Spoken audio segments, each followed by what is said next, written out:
You are watching the Tuesday night edition of Chicago Corner. Woo! Welcome to Taco Tuesday! Who wants a taco? You ready to eat some tacos, bro? You ready to eat some tacos, bro? All right, everyone. Act normal. Perfect.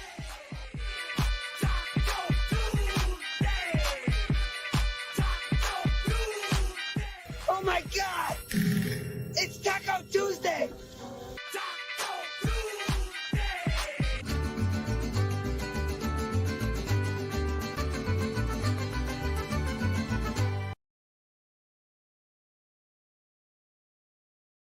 I don't feel it's my place to tell people how much they should drink. And there are ants in my whiskey. They add flavor, Kira. Is that man, like the worm in tequila? Have you seen my whiskey ants anywhere? That's okay. That's okay. The show will go on, everybody. Speaking of inflatable meat wads. Happy Taco Tuesday.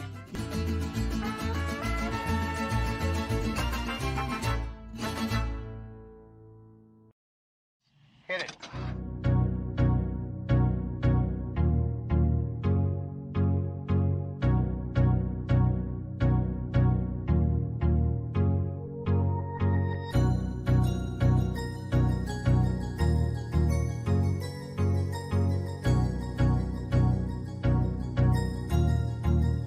That's good.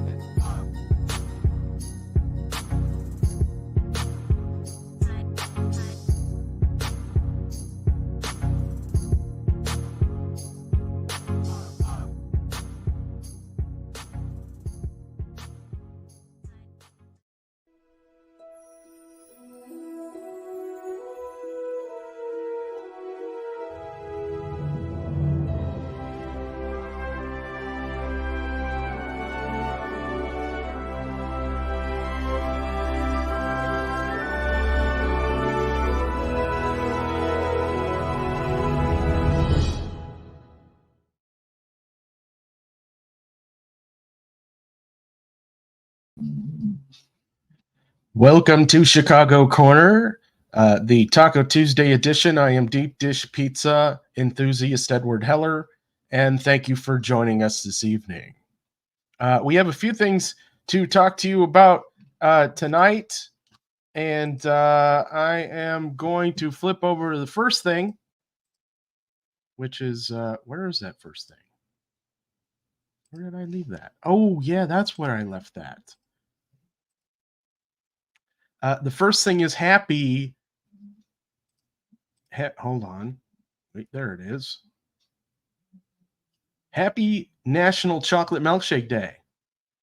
I drank my milkshake earlier. I was going to drink it on the show.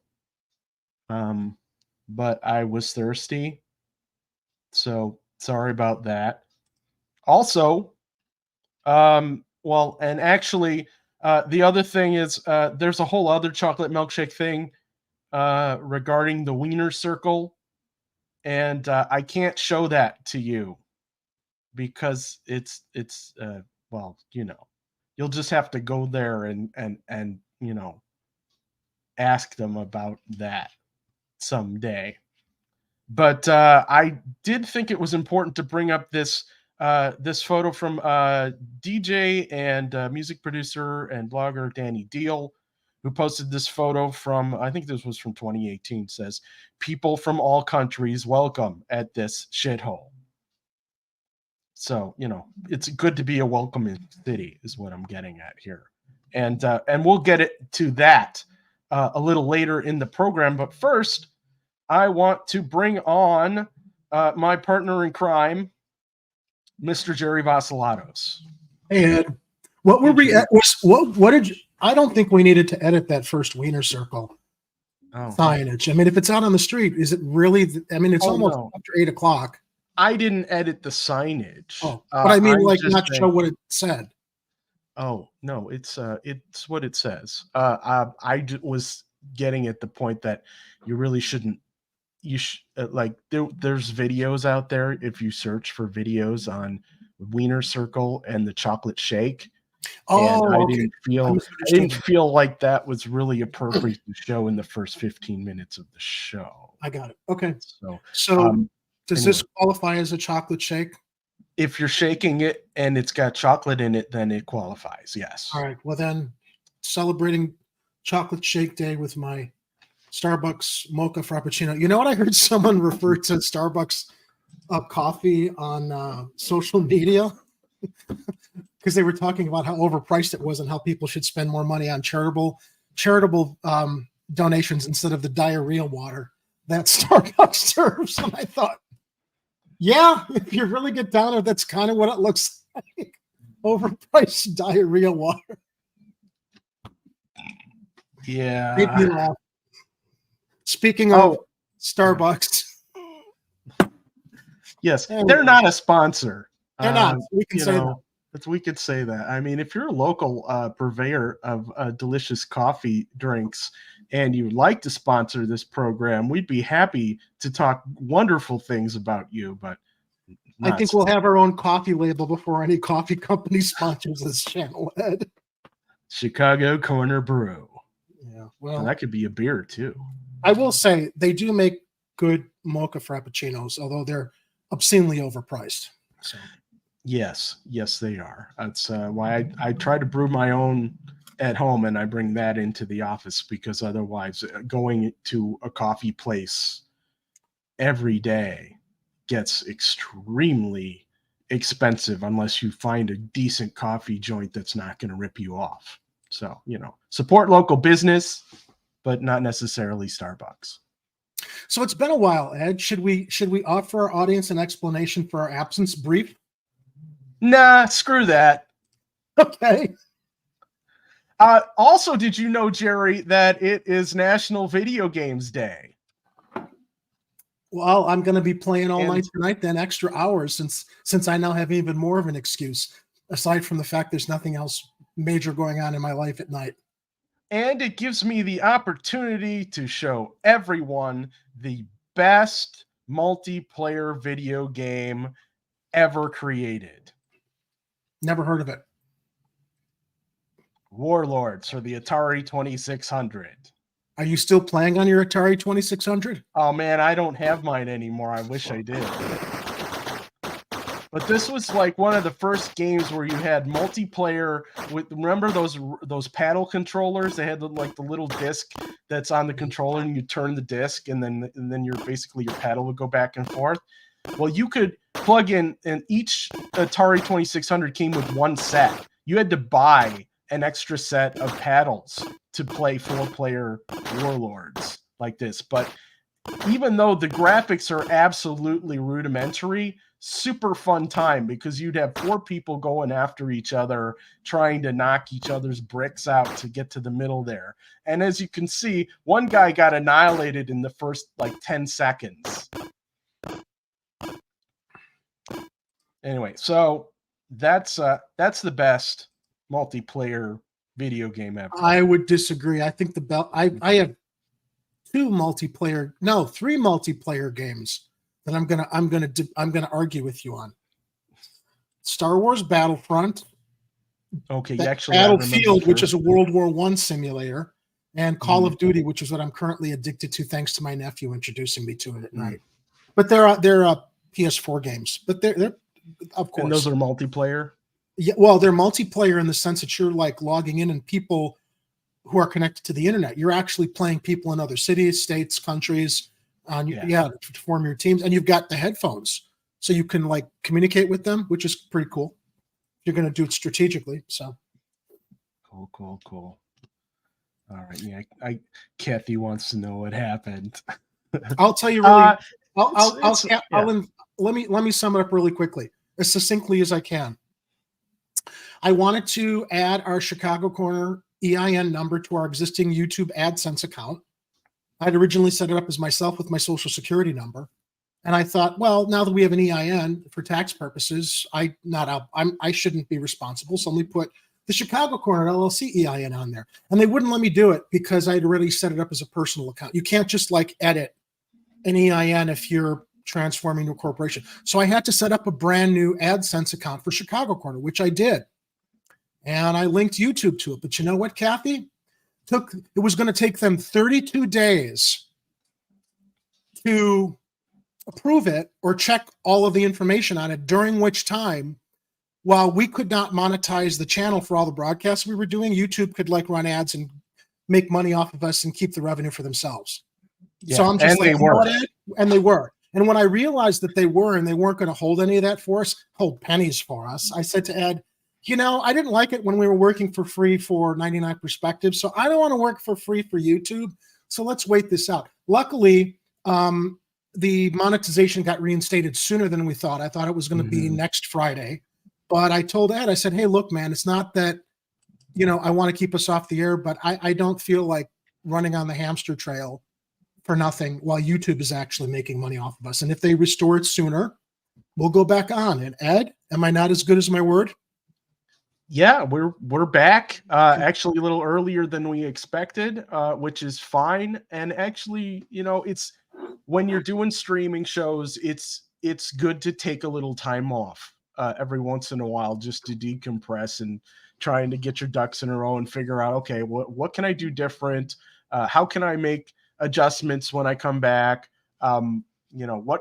And then also just, you know, just gives you a little more time to try and catch up and get ahead of things, because sometimes I was preparing these shows and I would just jam my show notes with so many stories. I was just overwhelming myself on purpose. Well, not on purpose, but it just happened. And so I'm like, okay, I got to dial things back a little bit and reassess. And so that's what I've done. I think this is good because it gives us a little more flexibility to, in case there's a story that's breaking, or in case we have other things we want to talk about that maybe we didn't originally plan, we can always add that toward the end of the show without worrying about running past midnight. And I must also express, I did enjoy the downtime, because as I told Ed, you know, this is an opportunity. Let's take a brief vacation. It's literally been slow news week after slow news week. Plus, I am honestly, and I've shared this with Ed and I'll share it with our audience, I'm getting burned out being outraged all the time about the stories we report and feeling like nothing's changing. So from a psychological, mental health standpoint, I think we need to do this a little bit more often, because, you know, I can say for myself, Ed, I know I'm an empath, and this stuff like gets me riled up probably a little bit easier. Also, you know, because I'm also juggling other stuff in my life that's difficult to manage. So it just kind of like escalates. And it's sometimes, I've realized this past week before we came back tonight, I had to look at the news, which I'd kind of stayed away from for a week. And I'm like, oh my God, here we go again. My head's going to explode on some of the stuff Yeah. about. And that's what I like to sometimes get away from, because I get really passionate about what I see and some of the stupidity that I see going back and forth in social media, especially Facebook, Kathy. That I'm just like, why bother arguing when it doesn't seem to matter? Yeah, and there are some times where it feels like, you know, it's like we've already said our piece on this, and there still feels like certain stories are in a holding pattern, or we're waiting for something new to surprise us, and we're just not at this point. But occasionally something new will happen, you know. Although I was really shocked to hear this today, Jerry, and this is a national story. Remember, you know, for those of you that get colds and the flu and you know, you get congested all the time, you know, you go to the drugstore and get some type of decongestant. Usually that was something like Dimetapp or Sudafed, right? And the original formulations of those drugs were made from pseudoephedrine. Now, back in, I want to say 2005, 2006, they changed the formulation. It might have been before then, but that's when most people started talking about the differences, because they changed the active ingredient to a different drug called phenylephrine, which a lot of people didn't feel was as effective. And we have confirmation from the FDA now Well, a common ingredient in many of the most popular over-the-counter cold and flu remedies may be removed if the FDA accepts the recommendation of its advisory panel. The drug is marketed as a decongestant, but there is mounting evidence tonight that it may be ineffective. Dr. Frank McGeorge What else is new? is here to explain exactly how wide-ranging the effect could be and also some available alternatives. Yeah, and the FDA approved this. The FDA approved this, right? Yeah, of course. Of course they did. Of course they did. Now we're finding out it's not effective. Like other things that the FDA approves quickly that we find out is not effective because there hasn't been enough testing or enough data coming back because they just got to push those things onto the street quickly. I'm sorry. And before I get back into the video, I just want to show you something from 17 years ago. 17 years ago. From the Orange County Register. Reformulated decongestants may be useless. So they knew this 17 years ago. Yeah. But they pushed it through anyway. Yeah, let me read a little from this article. All right. Nose stuffed up, grabbing a decongestant from the drugstore or supermarket shelf may not provide the relief it did just weeks ago. Makers of dozens of non-prescription oral nasal decongestants sold under familiar brand names such as Dimetapp, Sudafed, Tylenol, Vicks, Benadryl, and Triaminic recently changed an active ingredient in some of their products to avoid a new federal mandate that medicines be sold behind the store counter. Now, a number of pharmaceutical experts and one influential member of Congress are questioning whether replacing pseudoephedrine, which is subject to sales restrictions, with the ingredient phenylephrine, which has made many of the over-the-counter remedies largely useless in clearing up nasal congestion. Isn't it nasal decongestants that if you buy too many packs at the counter, they will restrict you because they think that you're making meth?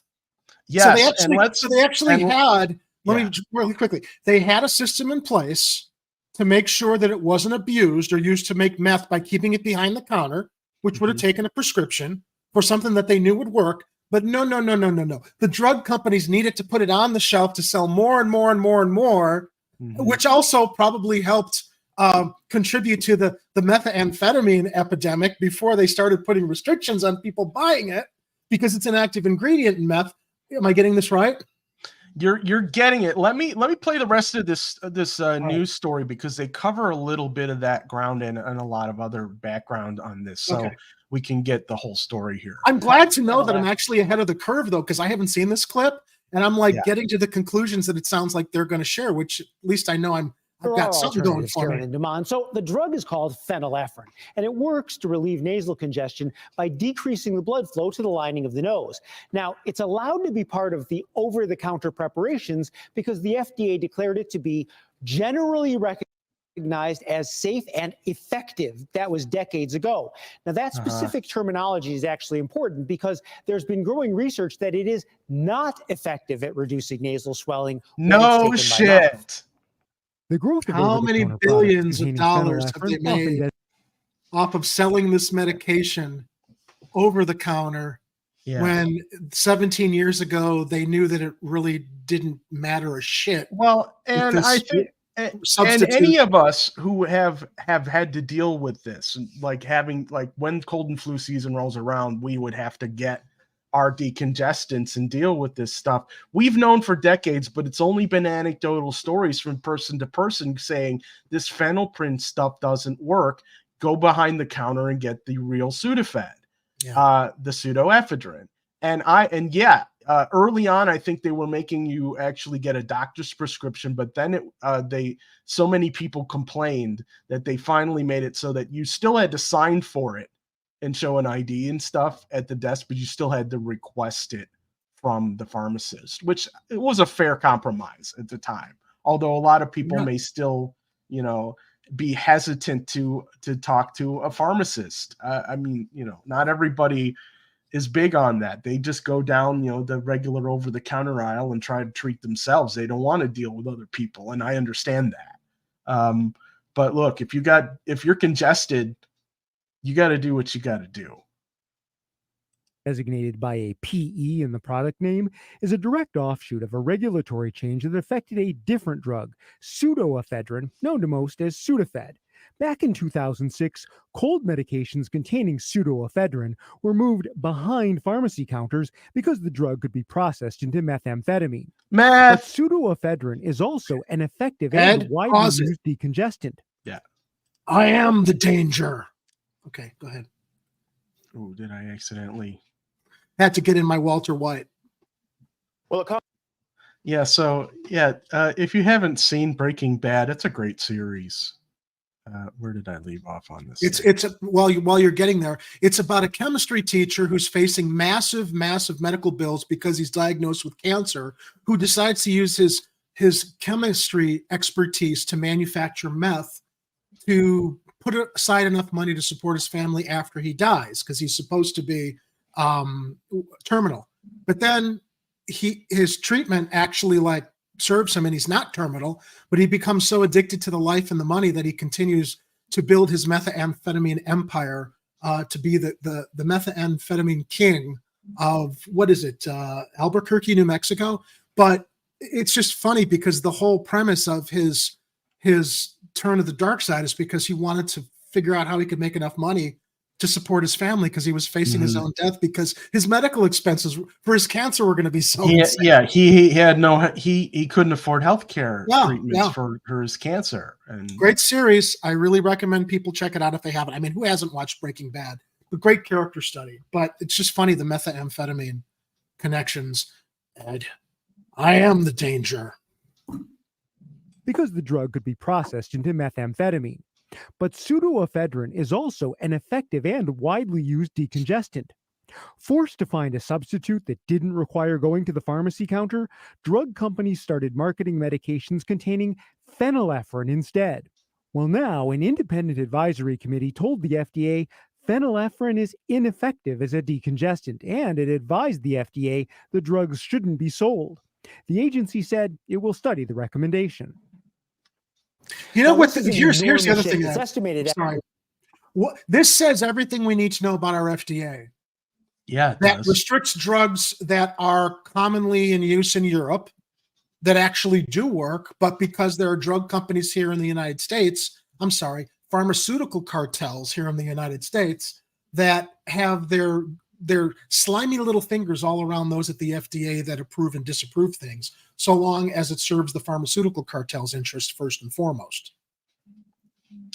Yeah, and so we can talk about this as much as we want without having to talk about the other news that they released recently about a new boosty type thing for some people who might be concerned about that stuff.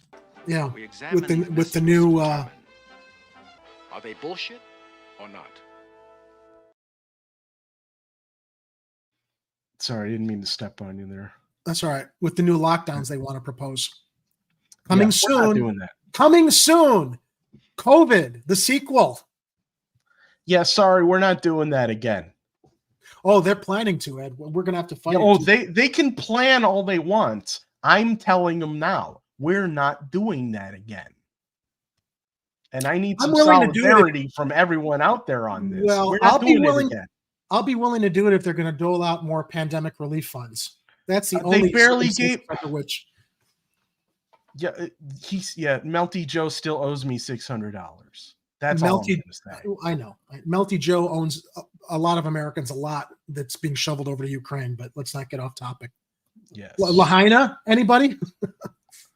Oh, yeah. What's he offering them? $700 to each family that lost everything in Lahaina. Lahaina. I keep mispronouncing it. Is it Lahaina or Lahaina? Lahaina. Lahaina. Yes. Lahaina. That's the best Sleepy Joe could do. $700 per family. No, it's like the Democratic Party slogan is "the cruelty is the point." And who in there is like, oh, let's just be like completely butt-reaming a-holes with every possible response that we could potentially do for the citizens of the United States. But remember, we're not Donald Trump. And that's not advocating Donald Trump either, ladies and gentlemen. They both suck. But their whole platform is we can be as cruel as we want because we're not as bad as Donald Trump. As if being bad to begin with is acceptable on its face with all the other cruelties that they're inflicting on American people. $1.8 billion worth of over-the-counter cold remedies containing phenylephrine are sold every single year. Now, I should point out. Really? Wow. $1.8 billion of a decongestant that doesn't work. Let me look at something here. 1.8 times 17 years. That is a gross of $30.6 billion. Look, I'm happy to join. They've been selling this useless medication.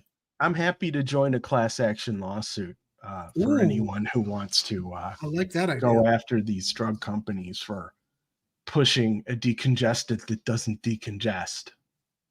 They've known for at least 17 years how little it actually did to work as prescribed. Yeah. That even though the brief to the FDA indicated that the research found oral phenylephrine was ineffective, it did actually recognize that some consumers believe oral phenylephrine is helpful to them. And some consumers believe. In other words, oh, but it was fine as a placebo. Works fine as a placebo, is what you're saying. Psychological effects are why you're keeping it on the shelves. That irritates the shit out of me. That its removal may actually end up causing anger and frustration among those people. Okay, so then if you're... Yeah, well, those people should be freaking relieved when they win a lawsuit against you a-holes for selling them a product that doesn't fucking work. Pardon my French. I don't have to pardon it. It's very, very well earned. You can use that language here. God. I'm sorry. By the way, Ed, I keep trying to push us live on Twitter, and I don't know why. It's for some reason. Yeah. There's errors on Twitters with our Chicago Corner TV Twitter. So I've been working on it, but people can click through from the social invite I put up earlier. Yeah. Well, it looks like your personal Twitter is streaming though for some reason. And I don't know why both aren't working, but they've both worked in the past all the time. Okay, all the time. All right. Yeah. Oh, I wonder some hanky-panky shenanigans going on over there. There shouldn't be because Twitterland. There shouldn't be because I'm paying the extra money for Chicago Corner to have a blue check. I've been paying that for the past month.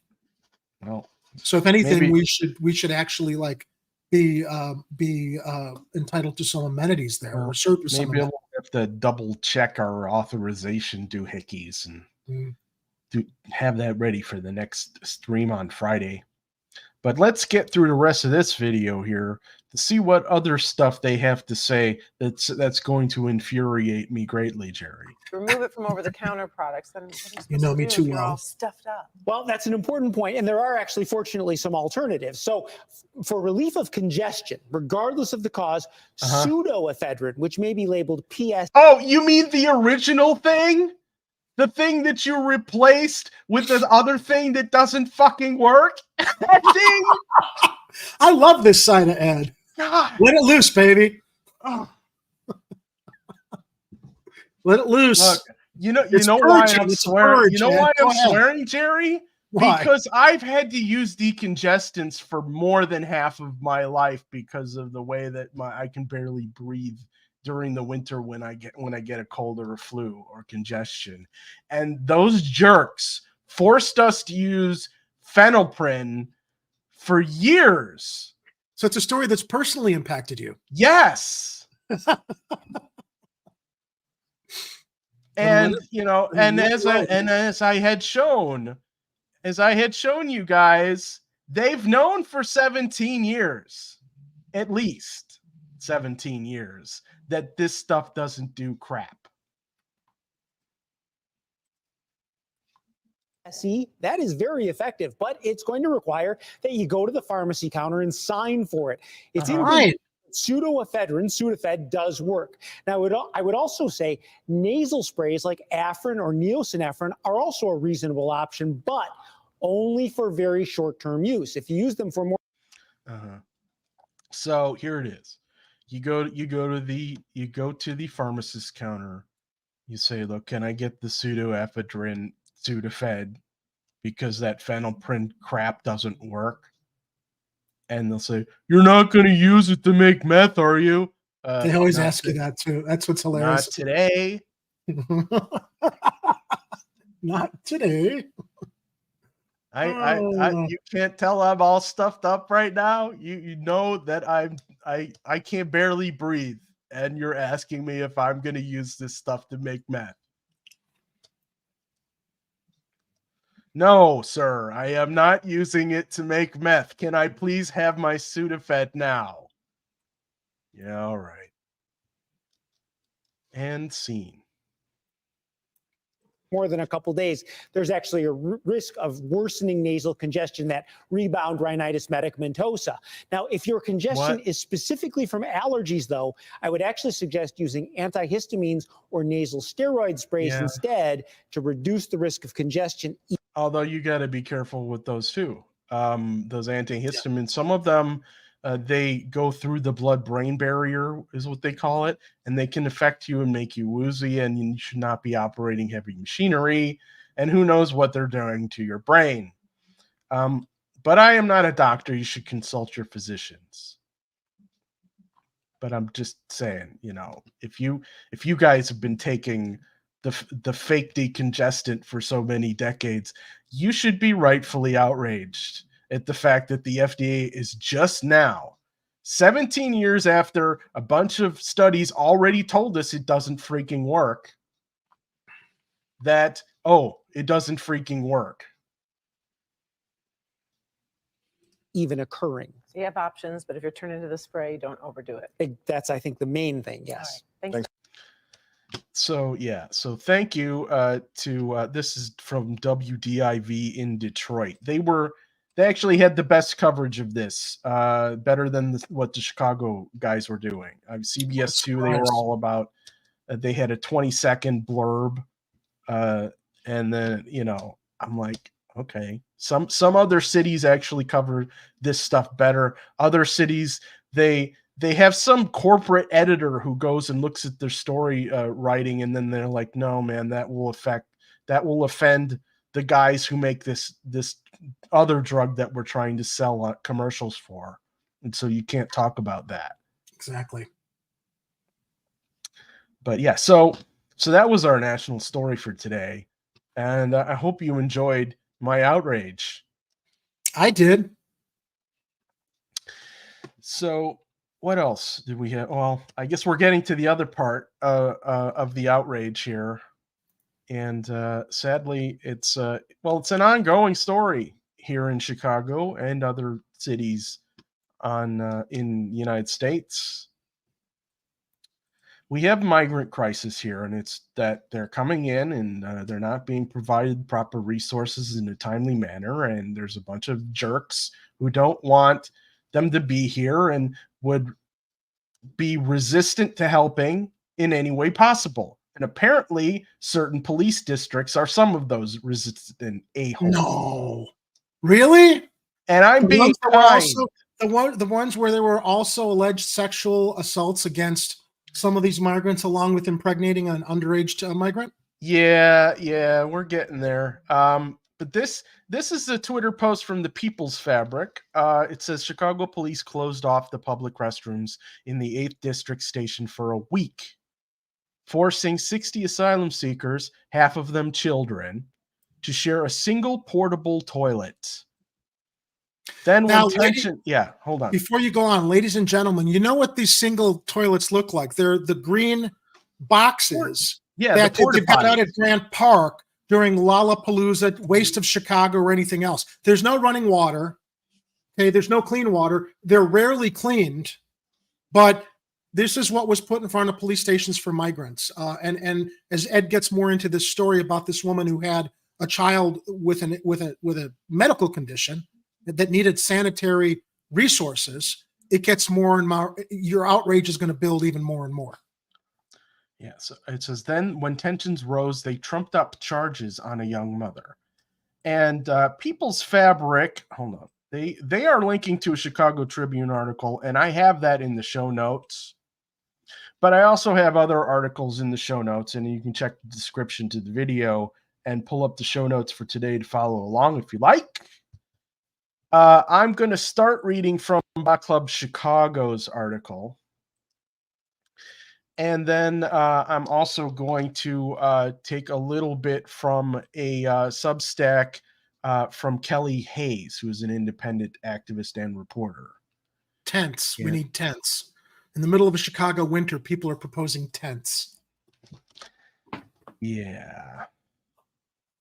So let's. No, I'm sorry. We're not in that middle of Chicago winter yet, but we are going to be approaching what we always know is a grueling, punishing cold Chicago winter, and people think that tents are going to tide things over for the migrants. Hang on. Actually, this is the second part of the story. I'm jumping the gun here. Let me go to Kelly Hayes' story. She's MS Kelly M Hayes .substack.com, and as I said, her she's what was Did you hear that? It's nice to see that the cops aren't here to like stop people drag racing down the block. They need to give parking tickets to people who are parked in their disabled spots. More on that later in the show. Yes. So here's the story from Kelly Hayes. It says migrant woman arrested after asking to use bathroom at Chicago police station. And she wrote this a couple days ago. A migrant woman was arrested at Chicago's 8th District Police Station on Saturday after repeatedly asking to use the bathroom. The woman and her young child were part of a group of asylum seekers who have been forced to sleep outside the police station while awaiting city services, including appropriate shelter. Forcing migrants to sleep in and outside of police stations has resulted in numerous allegations of abuse, including sexual misconduct by police. Which Jerry mentioned. In spite of these reports, the city of Chicago has continued to send migrants to police stations, including facilities where migrants say they have experienced sexual abuse. The allegations against police include the rape of underage migrant girl. And they've all disappeared, unfortunately, now. The allegations were made by the people who were assaulted, but now suddenly they've disappeared. COPA's looking for them, and they've disappeared. And, in a culture of law enforcement like Chicago, it's not like, witnesses haven't been, strong-armed or intimidated or threatened to keep their mouths shut if they decide to continue to whistleblow by the same boys in blue. But I digress. Kathy Powers reminds us that Kelly is also published in Truth Out. Okay, thank you, Kathy. Migrants who are living in and outside police stations are forced to sleep on the floor or outside and depend on a network of mutual aid volunteers for food and other necessities. Some of those volunteers say Saturday's arrest came after police stated that asylum seekers would be arrested if they asked to use the station's public bathroom again. Local organizer Hallie Francis Quezada Rasmussen, who has been involved in migrant support efforts, spoke with Kelly on Sunday about Saturday's arrest and the conditions asylum seekers are faced with at Chicago police stations. Can I interrupt before you continue, Ed, with just how many times in your life has nature called and you are, you're not home and you walk into a public establishment, a private establishment, they've got bathrooms. You can't use it. It's private. Or even in a public setting, it doesn't work or you're not allowed to use it. Yeah, there is a specific indignity related to how somebody can deny you the use of a toilet to relieve yourself if you're in an emergency situation that you're forced to run to the next door or, I guess, just mess your pants. So when we're here, this is why I'm bringing this all up, because I've gone through this. Anybody in the audience has probably gone through this. You need to use a bathroom. You haven't bought something at that, or even if you have bought something at some restaurants, they still won't let you use the bathroom that the employees have access to. Why? I don't know why, because they don't want to put the extra work into keeping it clean for themselves and anybody else. But regardless, okay, this is the police department. This is a public, they are public servants. And they're not letting the public, whether you're a migrant or somebody walking off the street, use your public restroom. That, to me, signals, yeah, they know that it's an assault on their dignity. These people, these migrants who are already in a absolutely horrible situation, but they're going to restrict them from sitting on a toilet, having running water to wash their hands afterwards, or their children, simply because they can. Because there's a shitty, gross, uncleaned porta potty out on the street that everybody's supposed to use. That's the logic of the CPD. Tell me how that's logical, or even more so moral. There's no morality to that whatsoever. It's basically, well, we can tell you can't use our washroom to relieve yourself, so you got to go suffer in the shit box outside. Because you know what it is, Ed? It's not only an assault on their dignity, it's basically an assault on their humanity. You are not a human enough to share the same toilets that our cops use or the same sinks that they wash their hands with. That's what just offends me so much about this story, is that this woman who had a kid with a medical condition that needed sanitary conditions, what did the police do? They escalated the situation, as they always do in so many situations. But I wanted to bring up that personal anecdote that I think anybody can relate to. Put yourself in this woman's shoes. If you've ever had to go, and you go into either a restaurant or another public place, and they say, no, you can't use our bathroom. Haven't you felt like, you know what? Fuck you, I'm just going to drop my drawers and do it here in your lobby then? Because we don't do it. But that's kind of like, oh, so you don't want to afford me the courtesy of being able to use your bathroom. So if I've got nowhere else to go, I may as well just go here. The thoughts crossed my mind, even though I've never done it. I've actually seen a video online, Ed, of a woman who wanted to use a bathroom, and the people behind the counter said no. Someone took a video and shared it on social media. She literally dropped her drawers and did her business right in front of the checkout counter. She's like, hey, if you're not going to let me use the bathroom, I got to go somewhere. Yeah. I'm not advocating for that, but I mean, look. I mean, that's it. That's it. Basically, have some common human decency. And, look, people got to use the bathroom. We have biological functions. Yep. Try not to be a shitbag.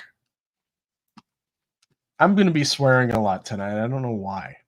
I am very happy to see this change in character. And for people offended by me adding excessive swearing to my repertoire, fuck off. But that's my choice. It's my choice whether to use colorful metaphors or not. So there's an interview where Kelly Hayes is talking to Hallie Francis Quezada Rasmussen. She asks, what happened at the 8th District that led to a migrant mother being arrested on Saturday? Hallie Francis Quezada Rasmussen says, after a tremendously traumatizing journey across several countries seeking safety, people are bused to Chicago, where they quickly learn the city is so unprepared for them that they must sleep outside of police stations with significant government-imposed barriers to access jobs, healthcare, or housing on their own. The Chicago police have a federal consent decree outlining a long history of civil rights violations, and yet there is no way for people to report inhumane conditions. The 8th District has been particularly cruel to this vulnerable population. On Saturday, September 9th, a group of asylum seekers approached the 8th District Police Desk to ask to use the bathrooms, as there was only one filthy porta potty for 70 people. Well, she's saying 70. Okay, maybe it was 70, maybe 10 of them moved on somewhere else. They had tried calling 311 to get it cleaned. 311 directed them to the desk. I'm guessing they mean the police desk. The desk officers gave them 4 different conflicting reasons for why they locked the bathroom and threatened to arrest them if they asked to use the bathroom again. Asylum seekers were pleading, we are human, but ultimately left with no recourse. Without any ability to report abuses, people forced to live at District 8 took to telling neighbors driving by of the conditions they were facing. Lack of running water is a public safety hazard. When officers ordered them out of the street, they returned to the sidewalk. 8th District officers, in a disgusting attempt to demonstrate authority, not justice, swarmed this young mother. Perfect way to put it. Video, I couldn't find video, but I didn't really have a lot of time to search for it. It says video shows her face looking pained, eyes angled down toward her son as over a half dozen cops grab and cuff her. She takes a step toward her screaming son, and an officer puts his hand up to keep him away before she hangs her head to cry and releases the tension in her body that's pulled in several directions. The categorization of her resisting arrest is a stretch. Her body tensed as it was pulled violently by multiple officers, and people yelled, "Why are you arresting her?" in Spanish, and "This is against her constitutional rights" in English. Warren had a good point here. Maybe all the migrants ought to do something to get arrested, because then at least they'll have access to the sink and the toilet in their cells. Yeah, although I don't know about the sanitation in jails and prisons these days either, but that's a whole other story. Okay, where did I leave off? Police treated the ordeal as some kind of yes, game. Thank you. As they toyed with callers who called to urge her charges be dropped. Shortly after, police unlocked the bathrooms, falsely claiming they never denied access. Assholes. That was me saying assholes. That wasn't Kelly. I think Ed's on the potty mouth tally tonight. I think Ed's I think it's been bottled up for a while. I'm not going to make a regular habit of swearing on every. No, we shouldn't, Ed. But when the need arises, it's that, or our heads will explode. Yes. There's nothing wrong with expressing our outrage. I tell this to my mom all the time. Look, why do you use foul language? It's either that or my head explodes. And you know what? I've read online too that people who curse a lot are usually the ones that are telling the truth and the ones you could trust the most. Yeah, I fucking agree with that. Now look at Kathy blames me. Why not, Kathy? Everybody else blames me for something. Yeah, Kathy blames Jerry. It's Jerry's fault.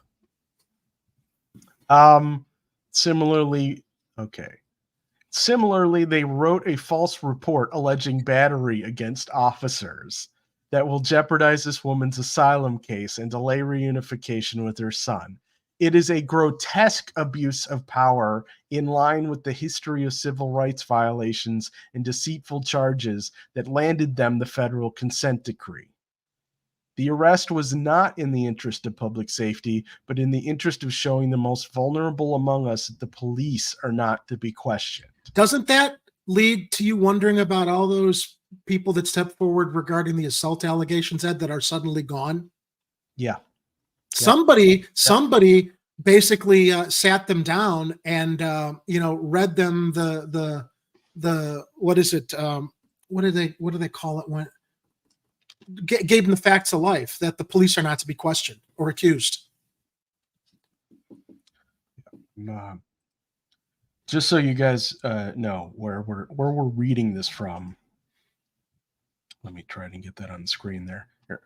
Again, this is from Kelly Hayes. She does amazing reporting, and everyone should support her if ever possible.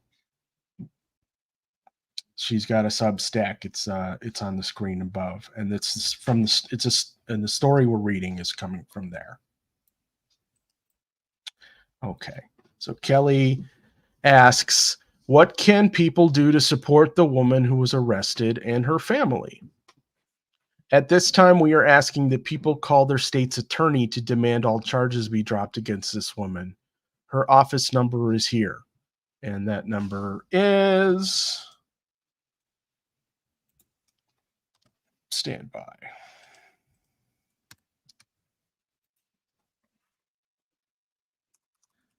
Okay, that's this number here, and that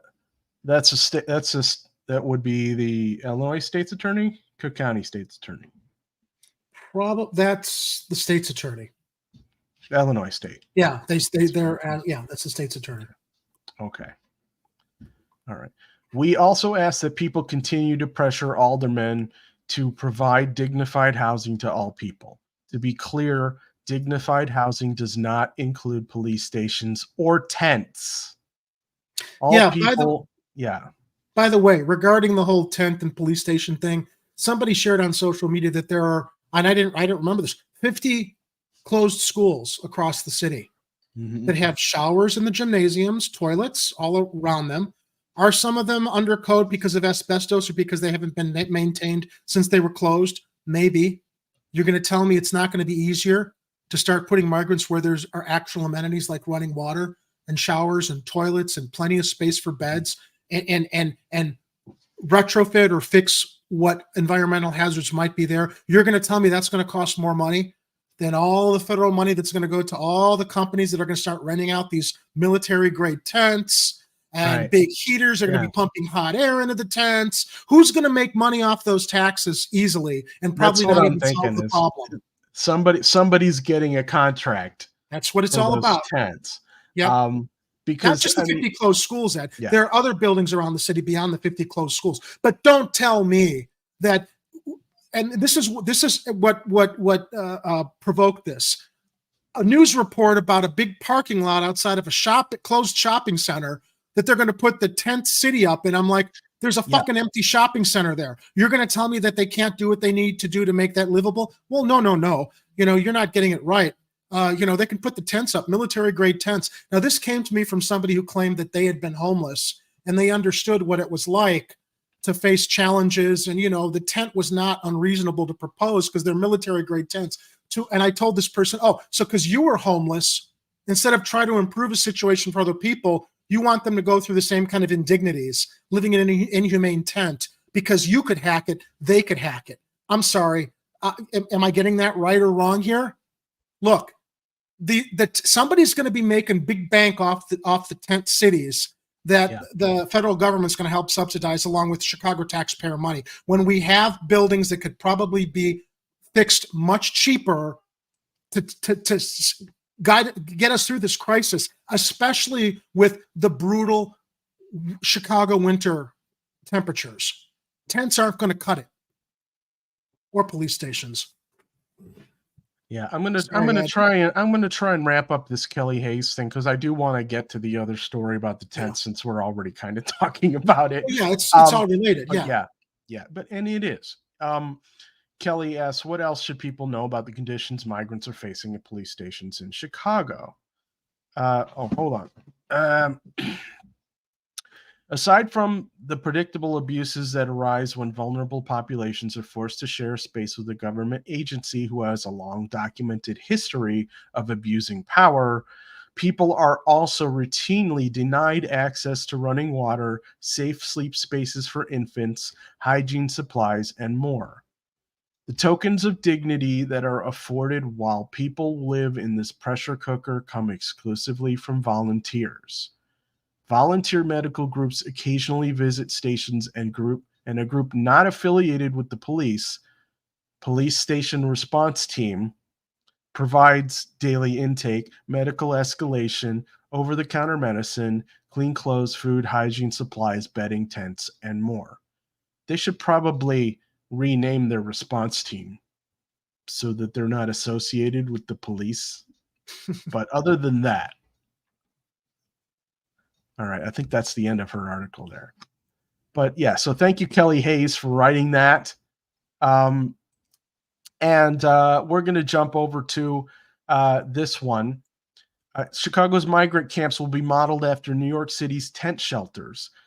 As busloads of migrants continue to arrive, the ongoing humanitarian crisis is estimated to cost Chicago taxpayers $255 million by the end of the year, Mayor Brandon Johnson revealed. And this comes from Alex V. Hernandez, Mac Lederman, and Melanie Mercado of Block Club Chicago. And here's a photo of the inside of what I'm guessing one of those tent shelters is going to look like. So at first thought when I was hearing about tents, I was thinking that they were just going to get a bunch of those, single person weatherized tents that one guy was handing out to homeless people. And I'm thinking, well, I mean, that was a nice short-term solution for some of these people who probably had nothing. But I was like, that's not what we should be doing here for anybody. including the homeless. And this is maybe a step up, but it feels like, you guys ever watch that syndicated TV series about the Korean War called MASH? That's what this reminded me of, like army barracks. And you tell me that even if you're going to offer the most uncomfortable type of cots there for migrants or homeless or anybody that needs housing to sleep on, you're going to tell me what we're looking at right there can't be put into an existing building structure that's got running water, showers, sinks, and toilets. Yeah, they just don't want to. It's insane to me, the resistance to actually just get up and do something with the resources you already have. One other thing too, Ed, I mentioned that person I battled it out with on Facebook who claimed that they were homeless and that, these tents are not really a bad idea. What's funny is the resistance I got from him. He called me man-child, something like I didn't know what I was talking about. And I thought, you know what, asshole? Even if the migrant situation hadn't been on the radar, I'd be advocating for you or any homeless person to be getting into a structure, not a tent.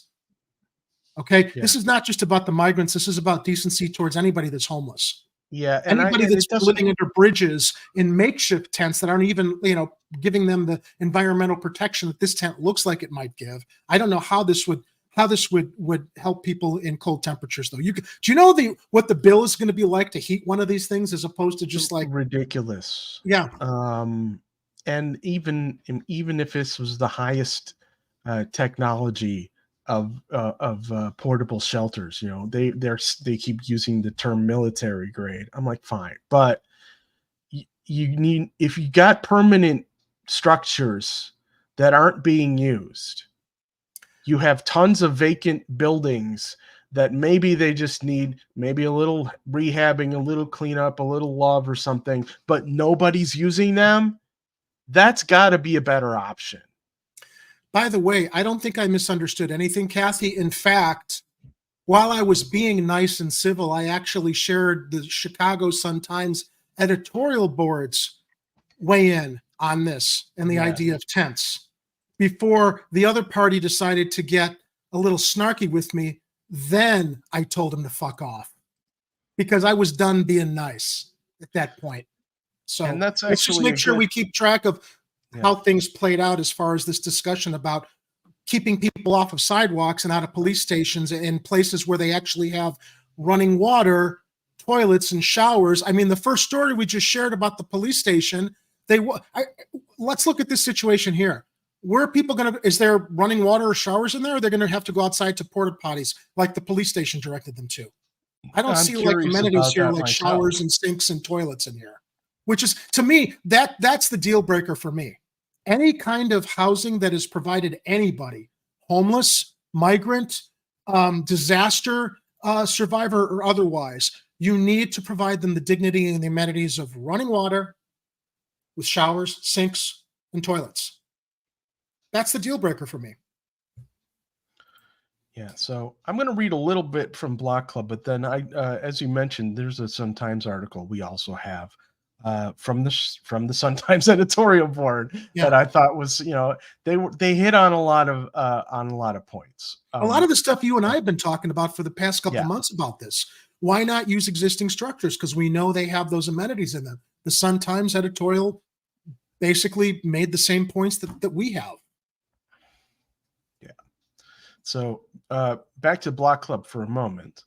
As busloads of migrants continue to arrive in Chicago, the ongoing humanitarian crisis is expected to cost taxpayers $255 million by the end of the year, according to Brandon Johnson. Okay.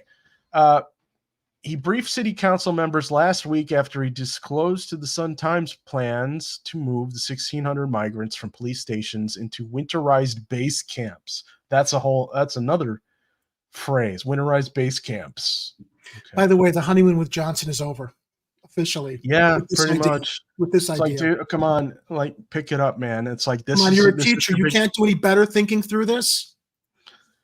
It feels to me like he's reluctant to act in crisis situations, and that's not a good look. No. And the fact that he decided to claim that the reason he was being more harshly judged than anybody else is because he's a black man. You heard that in the news last week? Oh, is he pulling the race card soon? He did, yes. And I was just like, come on, That's man. Don't give them this ammunition to use against you. I believe he's a decent guy, but I'm like, no, they're not. Well, okay, you know what? Let me parse that. I do think a lot of people on social media are being unfairly harsh on him because he's a black man, but not all of them. And this issue with the tents has nothing to do, and his indecision or what I think are boneheaded solutions has nothing to do with him being a black man at all. At all. You could show some leadership by saying, you know what? We have a lot of, God, doesn't he know 50 empty schools, being a teacher, part of the Chicago's teachers union? He knows. Or other buildings around the city that he could point to and say, hey, look, man, here's an opportunity to start creating jobs by quickly retrofitting and basically bringing some of these places that might not be totally up to standard, and we could house these people, not inconvenience people in some communities whose existing schools that are running or other civic buildings being inconvenienced by this. There's a way to fix this, and he's not showing any leadership that way. By the way, here's what I think we should start using, Ed, to judge the decisions of anybody in public service, white, black, purple, and if they don't provide a solution based on this, then, you know, they're full of shit. It's WWHD.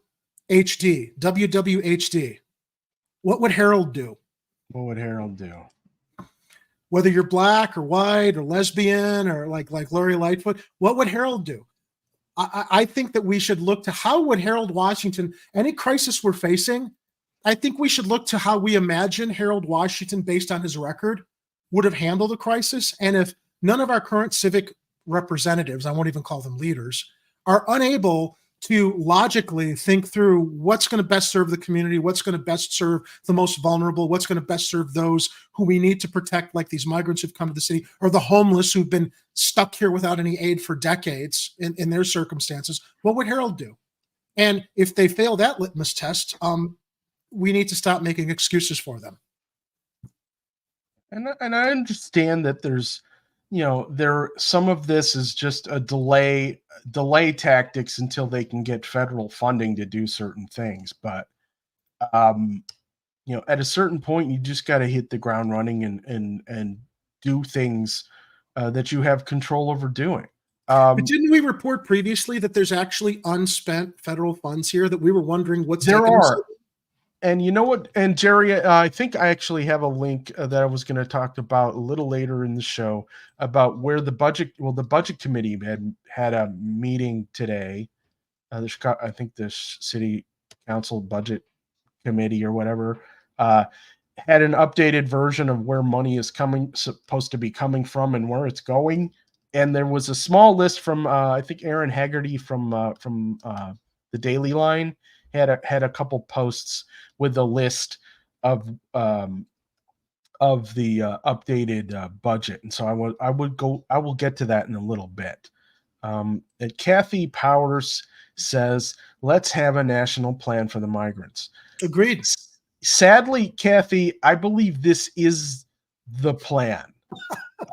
Yeah, or lack of that. As far as DemCorp goes, Melty Joe and the DemCorp bunch, the kids in cages are still kids in cages for the most part. Yeah. They're not doing a whole lot as far as supporting the states that are getting migrants bused to their cities. They're not even helping out. I mean, look, I know Texas's governor and Florida's governors are total jerk bags. But even they should have gotten some type of support to help migrants get roofs over their heads and all the support items that they need, even if they weren't getting bused to other cities like Chicago.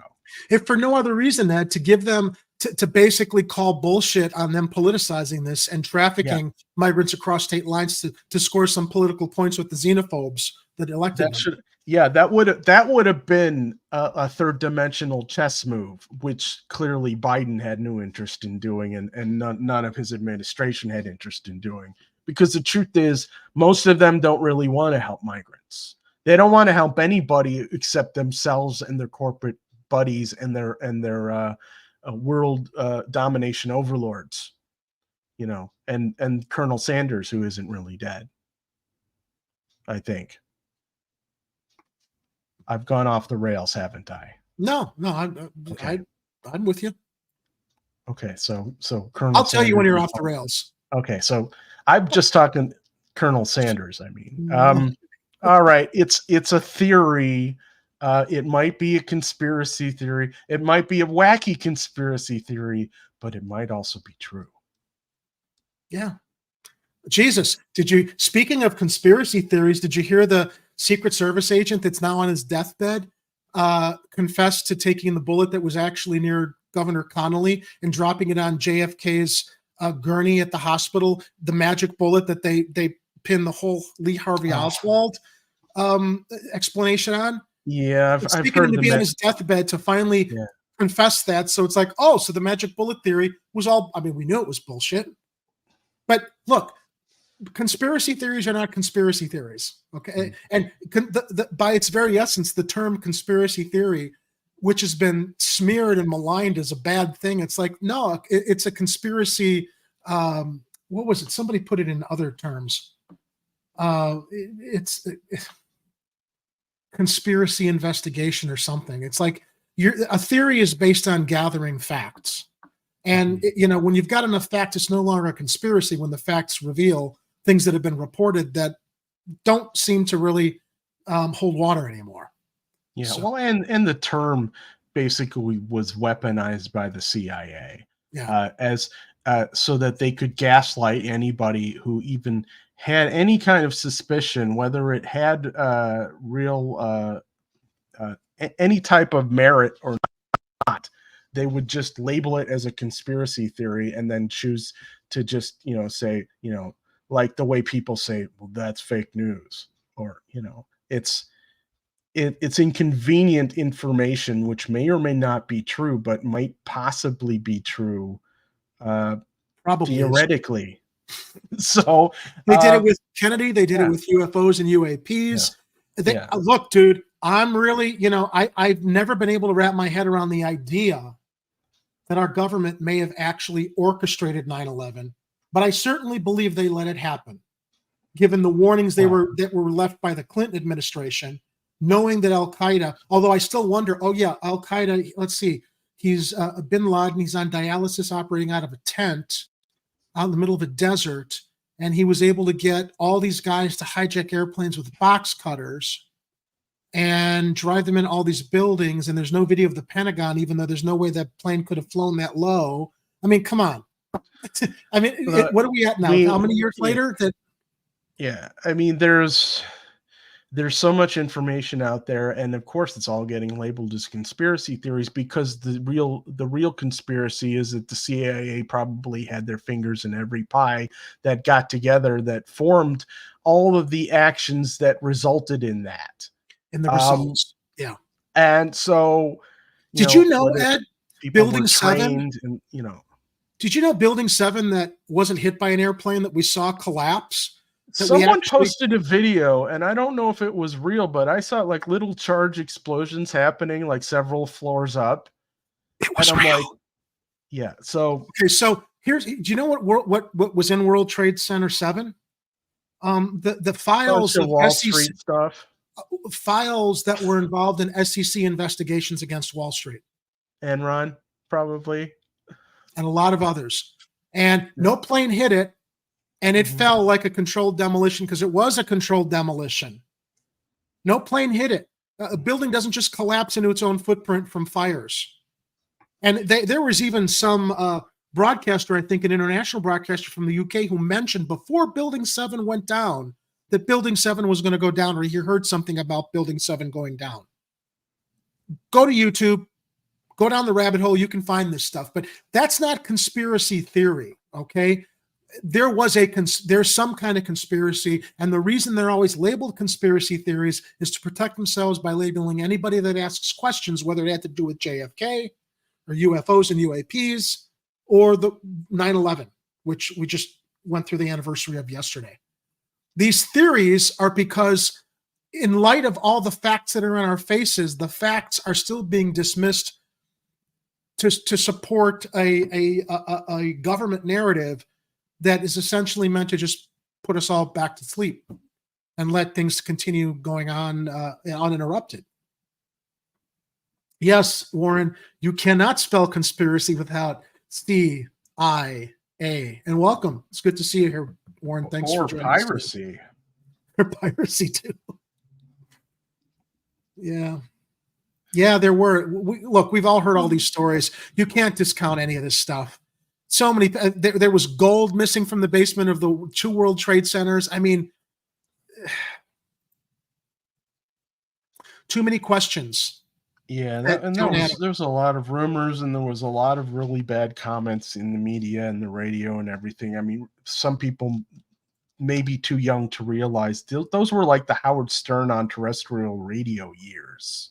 Yep. Before he went to satellite radio, and some people are going, he was on regular terrestrial radio, or you might be asking, what's terrestrial radio? Well, before he went to satellite radio and sold out too.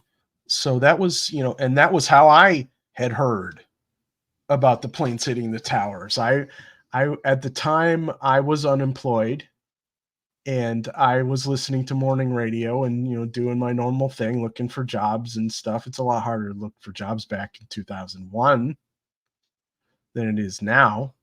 Because we didn't really have, the internet was still pretty young back then. So most people were getting their news from TV and radio. AOL. Yeah. And so you would, my alarm clock radio, which some people still have, my alarm, I would wake up. This was before everybody had smartphones. The radio went off, and Howard Stern is talking about something hitting the World Trade Center, and I'm like, what?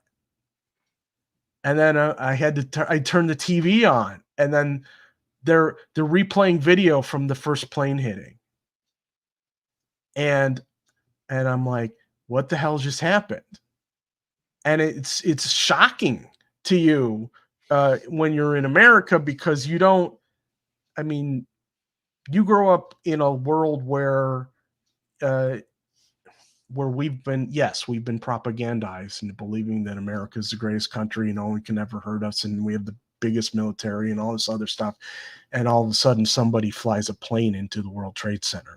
It is on the surface. Our deals are great. It's what's underneath that's not. Yeah. And and because our country is so propagandized in our news outlets, it doesn't even occur to us that, well, maybe somebody's mad at us because of all the crap we do in other countries. Well, I was younger then. Yeah. I didn't know. I was more naive back then about a lot of things regarding things that happen in other countries and international policies and how the U.S. Behaves with other countries. And so knowing now, I realize it's like, it was only a matter of time until something like that ended up happening, regardless of who may have trained and instigated the thing to happen in the first place. I didn't have the geopolitical view of the world at that time as I do now, but I did know that, we had enemies, especially in the Middle East. God, you want to hear a dramatic retelling of that morning? I was sleeping in late to be awoken by a banging on my door, and answered the door. It was my ex-wife before we were engaged and married. We were close friends, and she was ashen, white-faced, and she's like, the World Trade Centers are gone. World Trade Center's gone. I'm like, what do you mean gone? She's like, do you have the news on? I'm like, We want to go inside. We turn on the TV. This was before the second tower fell. I think we actually witnessed the second tower fall, if I'm not mistaken. But she's trying to figure it out, and I'm watching this. And what is going on? I'm like, what's going on is we're going to be at war with someone as soon as we just figure out who's responsible for this. And now, we've got all the hindsight of what was going on in the Middle East, how we basically armed and equipped the Taliban to fight Russia, and our Frankenstein monster, if it was that Frankenstein monster, did decide to turn on its benefactors here in the United States. Because, we were the ones who funded and aided the Taliban. Do you remember the movie Rambo 3? Vaguely. It was like a love letter to the Taliban in Afghanistan, because Rambo was joining up with the Taliban fighters against the Russians in Afghanistan. Oh. And this is, Reagan was the one who basically started all that. And then, once the Russia fell, suddenly, we wanted to impose what we wanted on the Taliban in Afghanistan after that. And it's like, no, you don't belong here.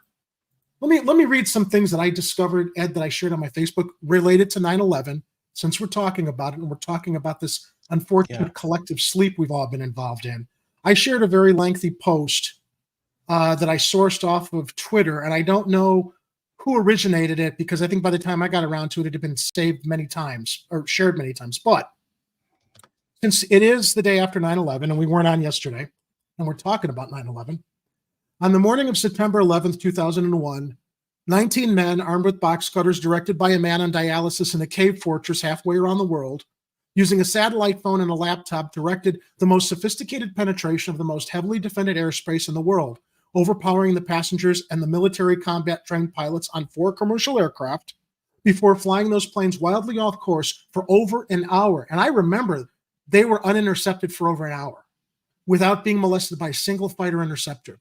These 19 hijackers, devout religious fundamentalists who like to drink alcohol, snort cocaine, and live with pink-haired strippers, no disparagement to pink-haired strippers, managed to knock down 3 buildings with 2 planes in New York, while in Washington, a pilot who couldn't handle a single-engine Cessna was able to fly a 757 in an 8,000-foot descending 270-degree corkscrew turn to come exactly level with the ground, hitting the Pentagon in the budget analysis office, where Department of Defense staffers were working on the mystery. And I remember this news conference, Ed, the mystery of the $2.3 trillion that the Defense Secretary Donald Rumsfeld had announced missing from the Pentagon's coffers in a press conference the day before on September 10th, 2001.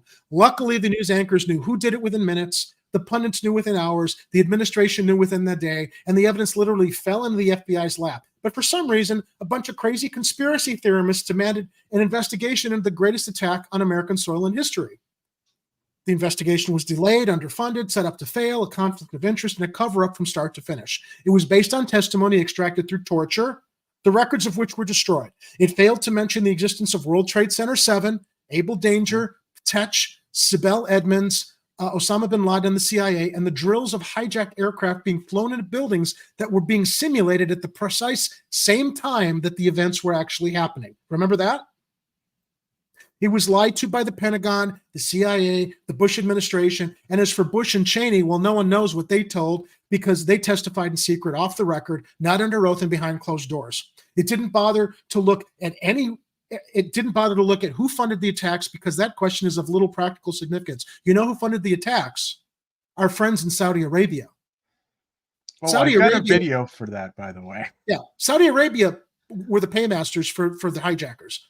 Still, the 9/11 Commission did brilliantly, answering all the questions that the public had, except most of the victims' family members' questions, and pin blame on all the people responsible, although no one so much as lost their job, determining the attacks were a quote-unquote failure of imagination because, quote, I don't think anyone could envision flying airplanes into buildings, except the Pentagon and FEMA and NORAD and the NRO, who were actually involved in maneuvers that morning, simulating that to figure out how to prevent it or protect against it. The DIA destroyed 2.5 terabytes of data on Abel Danger, but that's okay because it probably wasn't important. The SEC destroyed their records on the investigation into the insider trading before the attacks, but that's okay because destroying the records of the largest investigation in SEC history is just part of routine record keeping. Largest investigation so far. NIST has classified the data that they used for their model of the World Trade Center 7's collapse, but that's okay because knowing how they made their model of that collapse would jeopardize public safety. The FBI has argued that all material related to their investigation of 9/11 should be kept secret from the public, but that's okay because the FBI probably has nothing to hide. Sure they don't. And this man, Osama bin Laden lived in a cave fortress in the hills of Afghanistan, but somehow got away. Then he was hiding out in Tora Bora, but somehow got away. Then he lived in Abbottabad for years, taunting the most comprehensive intelligence dragnet, employing the most sophisticated technology in the history of the world for 10 years, releasing video after video with complete impunity, and getting younger and younger as he did so. Remember there were questions about those videos if they were really him?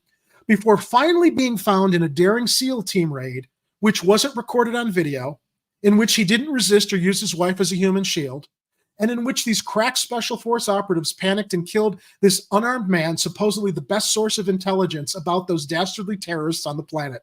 Then they dumped his body in the ocean before telling anyone about it. Then a couple dozen of that team's SEAL team members, this happened too, Ed, died in a helicopter crash in Afghanistan. That's the story of 9/11, brought to you by the media, which told you the hard truths about JFK and incubator babies and mobile production facilities and the rescue of Jessica Lynch. If you have any questions about this story, you are batshit paranoid tinfoil, dog-abusing baby hater, and will be reviled by everyone. If you love your country and or freedom, happiness, rainbows, rock and roll, puppy dogs, apple pie, and your grandma, you'll never ever express doubts about any part of this story to anyone, ever. This has been a public service announcement by the Friends of the FBI, CIA, NSA, DIA, SEC, MSM, White House, NIST, and the 9/11 Commission, because ignorance is strength. I wish I knew who wrote that, but don't tell me we're conspiracy theorists with all of that information in that dump. That's everything that forces the questions we weren't told the truth. Yeah, and as long as while we've got the that door wide open, let's watch this video from Hotspot featuring another independent broadcaster, Nico House. Biden and the White House come under fire after posting a Saudi Arabia appreciation tweet on 9/11. Now, the reason that the White House is celebrating them is because Saudi Arabia pledged to commit $20 billion to Biden's Partnership for Global Infrastructure plan. Now, some of you might be a little bit confused because we did go to war with Afghanistan, and then for some reason Iraq, and then supposedly found Osama bin Laden in Pakistan. So naturally, some of you may be curious as to why people would be pissed about posting support of Saudi Arabia on 9/11. Well, first of all, this guy who's allegedly Osama bin Laden is actually Saudi Arabian, and he was Saudi Arabian royalty, and the U.S. knew this because we trained him. So yeah, I understand your confusion because we talked about Afghanistan, we talked about Iraq, we talked about Iran, talked about Pakistan, but for some reason during that whole ordeal, Saudi Arabia was never mentioned, but one of their own was responsible for the creation of Al-Qaeda. So I get why you're confused. There's even been a huge court case going on for some time now that you may have not known about, which directly implicates Saudi Arabia. Directly. I think another legitimate question that some of you may have is, if the U.S. government knew about Saudi Arabia's involvement, then why would the U.S. government be working so closely with Saudi Arabia on projects like this? Well, look no further than this bombshell piece by Kitty Clarenberger at the Gray Zone, where he discusses how the CIA was not only tracking the plan from the beginning, but actually recruited 2 of the hijackers. And that's just the ones we know about. So the same reason that they didn't mention Saudi Arabia in regards to 9/11 is the same reason they haven't put Saudi Arabia on the state-sponsored terrorism watch list, knowing all of these facts. Because if the U.S. government did that, then they would have to put themselves on the state-sponsored terrorism watch list, now wouldn't they? So yeah, if you were confused and pissed off about the invasion of Afghanistan, the invasion of Iraq before, just imagine the fact that we never even once thought about stepping foot in Saudi Arabia, despite knowing they were directly involved in one of the most tragic events in U.S. history. And you know what the government got out of 9/11, Ed? Do you imagine that either of these would have ever been passed had 9/11 not been allowed to happen? Patriot if not Act possibly orchestrated? And Homeland By the Security. way, yeah, that Patriot Act supposedly was like, I don't know, a stack of this high. How do you prepare something like that so quickly? They've been waiting to pass that for decades. They just kept modifying and adding and modifying and waiting until Thank you, Uncle one particular thing happens to where the public screams, "Oh, please, please save us and protect us from all the evildoers out there that hate us for us being Americans and no other reason." And for those too young to remember also, there was a group called the Project for a New American Century. It was a neoconservative group that Dick Cheney and a lot of Bush's war hawks were a member of before 9/11.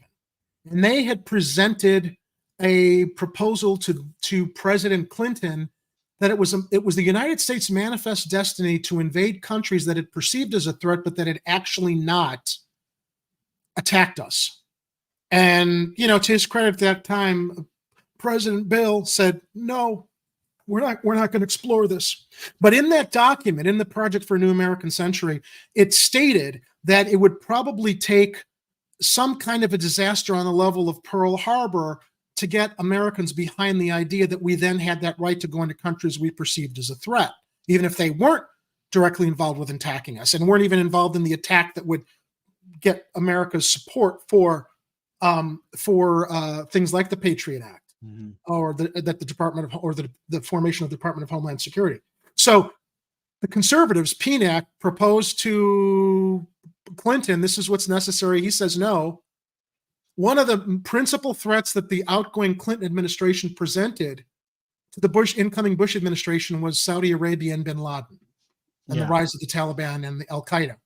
And so Bush's administration knew about it. And then 9/11 happened, and boom, everything PNAC said the United States had a right to, invading other countries, even if they had not directly attacked us, on the table.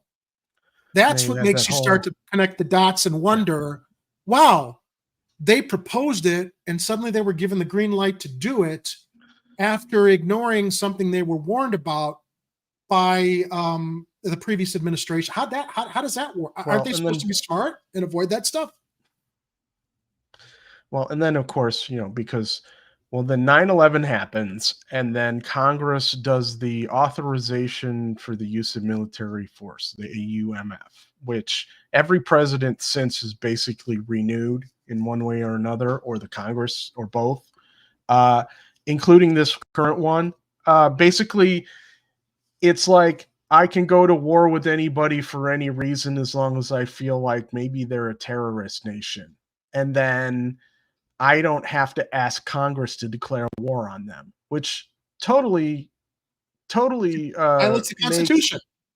It feels unconstitutional. It probably is constitutional, and it lets Congress off the hook for any type of military intervention or action that they haven't declared war on, and so they can keep doing the duopoly kayfabe, where they go on television or on the floor of Congress and, you know, and, oh, I have the vapors and this war is terrible and we shouldn't be doing it. And, well, I guess we have no choice because we've authorized him to use military force. So there's nothing we can do. Our hands are tied. Meanwhile, Congress fails to understand that they can revoke that with a simple majority, I believe. But they're choosing not to. I want to remind you also, I remember for a fact the day of outrage I had when I read in the news that the Bush administration had decided to suspend the activities or stop funding the activities of the last international office that was pursuing leads on how to find bin Laden. And I remember Bush in a press conference saying it just didn't matter anymore towards the end of his administration. Now, with all the current revelations, revolving around how useless Barack Obama was, I also recall the feather in his cap right after the 2008 meltdown on Wall Street that he managed to shove in by suddenly finding bin Laden and having him assassinated and his body dumped in the ocean so there was no evidence, since the Bush administration didn't think it was important to find him and bring him to justice. I mean, we didn't even have the satisfaction of seeing him marched in front of any kind of a military tribunal for the crimes he allegedly committed with. Well, you see, what I feel happened there is that Bush was too dumb to realize that bin Laden was a loose end. Obama was not that dumb. I think he's still manipulating some things behind the Dude, scenes. I'm sure. I know you've we're mentioned. we're in the third term of Barack Obama right now. Yeah, I kind of guarantee you feels that that's way. what's Yeah. going on. So it's like, if anybody ever, gets in touch with this guy for real, instead of the phony baloney videos we keep pumping out through the CIA or whatever, allegedly, that maybe he'll actually come out and tell the truth about all the stuff that we did that he didn't actually do. And that looks bad for us. So we probably should, find him and dump him in the ocean. Why Look, did they give him an ocean burial? Oh, Ed, you know what it was. Hinky. What does that mean, Vince? Hinky. Oh, strange. Weird. Why don't you say strange or weird? Hinky, that has no meaning. Always say hinky. I don't want you guys using words around me that got no meaning. Shark food. By the way, it seems that my computer's firing on all cylinders. I think it's doing pretty. I don't well. want to jinx myself, but I think we're back on track with all the maintenance. That was the other thing during that down period. I had some time to do some deep cleaning of my laptop and get rid of files tying up storage. So I think we're going to have a smoother show from here on out with our Chrome browser. So keep your fingers crossed, everybody. Yep. So I'm crossing fingers and toes. You guys just can't see it on the camera. So I'm going to jump back over to the story that we were talking about before we jumped into our 9/11 review, which I think actually was a good conversation, and I'm glad that we had a chance to do it, considering it. 9/11 was yesterday, and that was 20 how many years ago? 20. I wish we'd thought about it ahead of time in the show. Oh, I can revise the show thumbnail or the show title for people later, so that if they're looking for 9/11 stuff, they'll find us. Yeah, that would be easy to just throw 9/11 in there. Okay, so back to the Sun-Times article, which I didn't even really start on yet. But the title from the Chicago Sun-Times editorial board says, "No, Mayor Johnson, tent cities won't solve the migrant crisis." Well, I don't think he expects it to solve the crisis. So, I mean, that title is a little misleading, but still. Housing hundreds of migrants in tents, even high-quality military.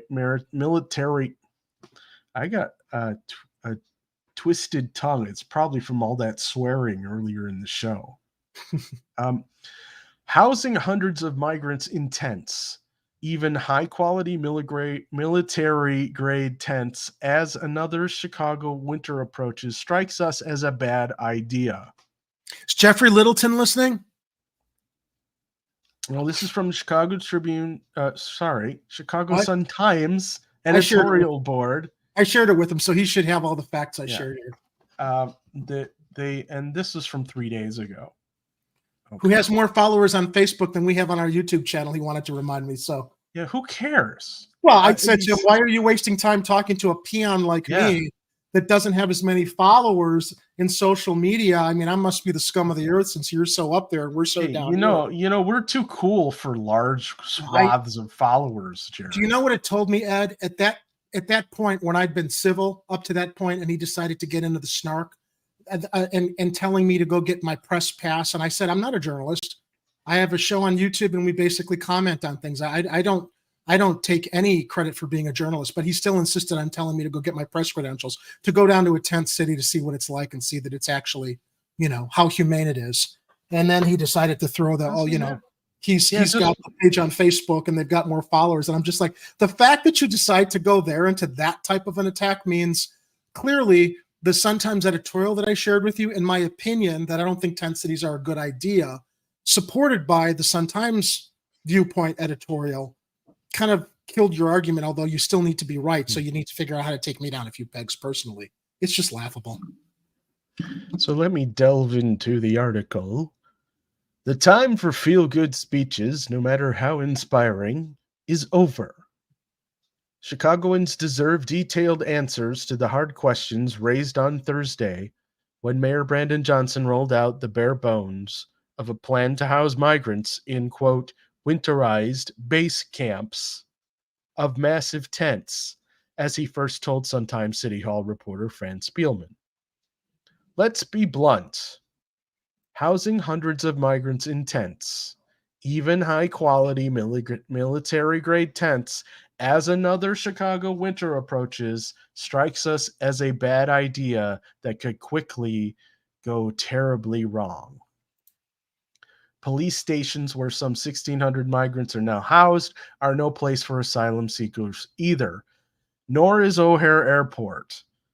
But moving people to tents during the months when crippling snowstorms and sub-zero temperatures are a constant threat is just as bad and arguably worse. Yep.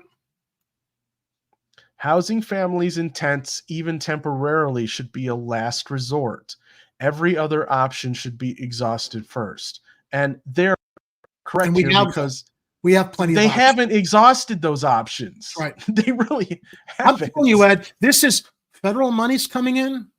Who can we give the contract to make money on it? That's what I think is going on. I think that's at the root of all this tent city talk. And if the mayor really is moving with expediency on the plan, as he told ABC 7, and expects the public's buy-in for his administration's handling of this crisis, then Chicagoans have got to have answers, and quickly. And there are plenty of outstanding questions. How much will the mayor's plan cost? And where will the money come from? The mayor complained to Spielman about the exorbitant cost of a private staffing agency that is now providing services for migrants.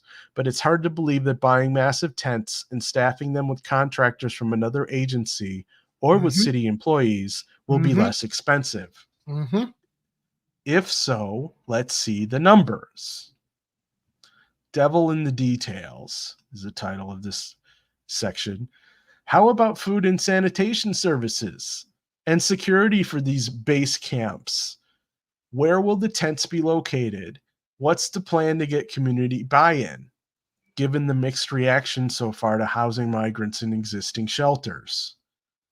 Most critically, has the Johnson administration fully explored the possibilities for housing asylum seekers in existing vacant or sparsely occupied buildings, whether owned by the city, by Cook County, or by private companies or individuals who might be willing to work with the city on this? My question, Jerry, is where is J.B. Pritzker on this, and how many properties does he own that might be vacant at this time? I asked that question last show. Plus, once again, Rahm Emanuel shut down 50. I don't know if he shut down all 50 schools, but we have 50 shut down public schools. They're not being used. Yeah. And now if he's holding out for the possibility of reopening those schools to be schools again, okay, I understand that, but I'm not hearing that. I'm not. Plus, we're talking about it. It's not going to happen between now and next summer. Yeah. Plus, if he was holding out for those schools to be reopened, wouldn't we be getting a head start on retrofitting and restoring those school facilities where they need to be restored so they could function to serve the migrants temporarily until they find permanent housing and be ready to reopen next summer or whenever they can get their shit together and reopen these schools? Yeah, because that would be a good use of the resources, because you're already rehabbing this place because for the possibility of using it as a school in the future. You just rehab it first for the temporary solution of housing migrants until they can get a permanent solution. And that way you've not wasted money. You've actually killed two birds with one stone, metaphorically. It makes too much sense, Ed. I'm sorry. Your idea is we've got the ideas. Too much sense. we have the ideas. I know, and it's just that they won't come on our show for us to tell them. They're too logical. To ask them why. You know what? I don't even look. If we're not they right, don't need to come on the show, dude. If we're wrong, if our suggestions or ideas are wrong, tell us why. Because any logical person who sees all these empty buildings around the city, with all the facilities and amenities I'm talking about, would be like, yeah, that's actually the logical starter.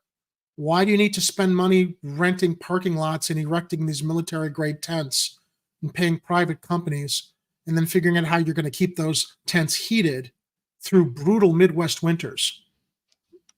If we're wrong, we're wrong. Tell us why. But don't blow smoke up our asses and say this is the only solution and this is the go-to. Don't insult us. Yeah, we're not that stupid. Like, we're a couple of jagoffs here on YouTube with our little show that doesn't have as many followers as a guy with his what was it, his Rogers Park Facebook page. I grant you that. But I think every once in a while we do have some decent, smart logic. That's like what? So you've got a residential community group for a certain ward or neighborhood that you live in. Of course, it's going to have more people in it than we do. We're a small little niche program that streams on a handful of platforms, and we don't have a huge group of people contributing to it right now. It's just us. And the only reason I bring it up, Ed, is because I'm not bringing it up because I feel my feelings are hurt by it. I'm just like, yeah, really, that's where you go? It's actually quite laughable. It's like a status thing. Right? It's actually quite laughable. Yeah. And by the way, also, Ed, just in case you need to be reminded too, never forget, I'm a dude from the North Shore who disproportionately thinks I'm smarter than everyone else because I'm proposing we use existing buildings as opposed to tents. Well, yeah. Why would that be? Do they think that's a dumb idea? I guess because and you know what's funny too? I said I think we need to use buildings. This other person insisted on using tents, and I'm like, well, I think you're wrong, and this is why. And they went into their whole spiel about why they think I'm being dismissive and I'm not giving it a fair chance. And I'm like, I told you why I'm not going to give it a fair chance. And the story that you led with earlier, or didn't lead with, but was at the top of the show about this poor migrant woman and her child. Yeah, it's a microcosm version. That's exactly what's going to happen. Yeah, you don't have a building that's got the common humane amenities of plumbing, running water, showers, and heat. And you're at the mercy of whoever they choose to actually manage the services for those. That's buildings. Right too. That's right too. And don't imagine there's not going to be any mismanagement of that. I mean, look, they can't even get the fucking Chicago Police Department in line with how they should treat these people humanely. The private contractors are going to do it after you've given them the lion's share of the federal money that's supposed to help solve this problem. Sorry, Your Honor, Mayor Johnson. I don't. This is this is the dumbest proposal. I never imagined he would. A guy who I sense has got a heart and it treats people humanely, especially kids. To go to the tent solution here, which I think is undignified and inhumane, I'm shocked. I'm shocked. We know we've got other resources available. Fuck, they were ready to go convert McCormick Place during COVID. They revenue and rentals be damned. Well, of course, McCormick Place was shut down anyway because of the pandemic. But they were getting that place ready for the long haul at the beginning of the pandemic to be a temporary medical facility when the hospitals were being overflown. Now, they had it converted. They had it converted. They just didn't use it. Now, we're talking about the more utilized eastern facility. Now, Lakefront McCormick Place, I've read it's vastly underutilized. It's vastly underbooked. Mm-hmm. That's why during Rahm Emanuel's administration, they were proposing tearing it down so George Lucas could put up his Star Wars museum. Remember that? And they were thinking first. They were thinking they wanted to like take that parkland, which thankfully Citizens for the Parks fought in court and were able to push back. But they were considering giving McCormick Place to George Lucas for his museum because he's married to Melody Hobson, who's a big mover and shaker here in Chicago. Yeah. Now, if at that time it was actually potentially acceptable to get rid of Lakefront McCormick Place for George Lucas's museum because it was underutilized then and it's probably underutilized now. Why can't I look? I know that Lakefront McCormick Place, it is booked, but it's not as booked as the other McCormick Place halls. You could very easily repurpose one of the levels of Lakefront McCormick Place to do exactly what they're proposing the tents could do easily. Why aren't they doing it? And I also had a problem with George Lucas's museum because the design was terrible. It didn't look anything like the Millennium Falcon, Jared. I love Star Wars, and I was saying this fucking museum does not belong here. He thinks it belongs here because he married Melody Hobson, would live a stone's throw It away was from the land convenient. that It they would have been wanted. convenient for him.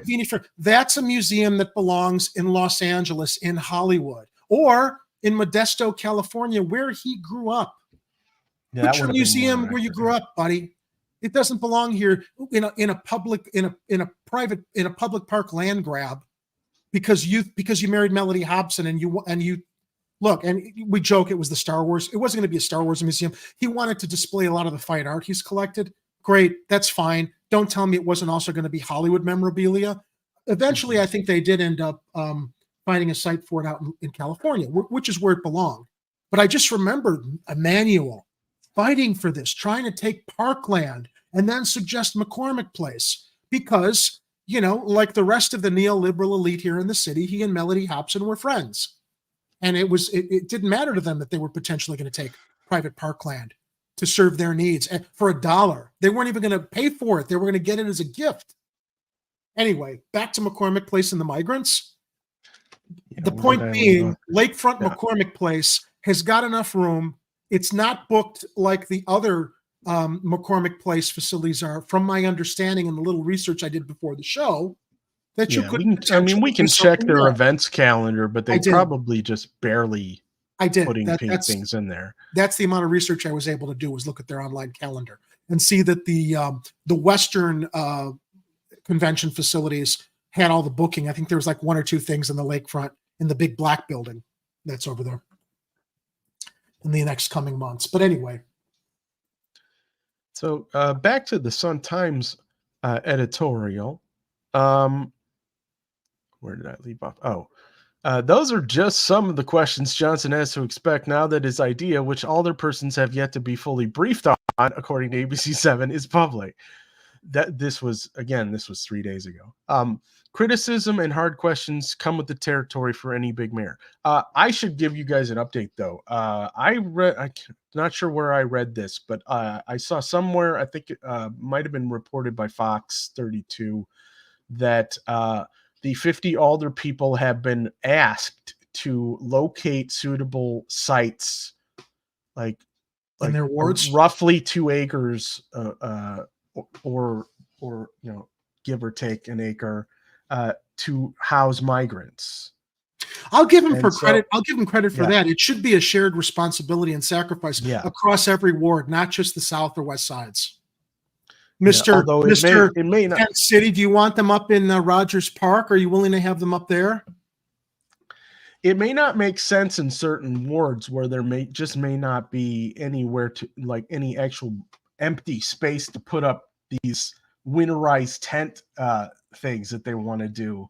But again, there's got to be vacant buildings. Well, I would think they should start with asking about vacant buildings, and that should have been the first thing they did, was ward by ward inventory. Ward by ward, they should have taken an inventory, and then for the wards that don't have vacant facilities that could be retrofitted or fitted this way for that, then you start looking at these military grade parking lot emergency tents.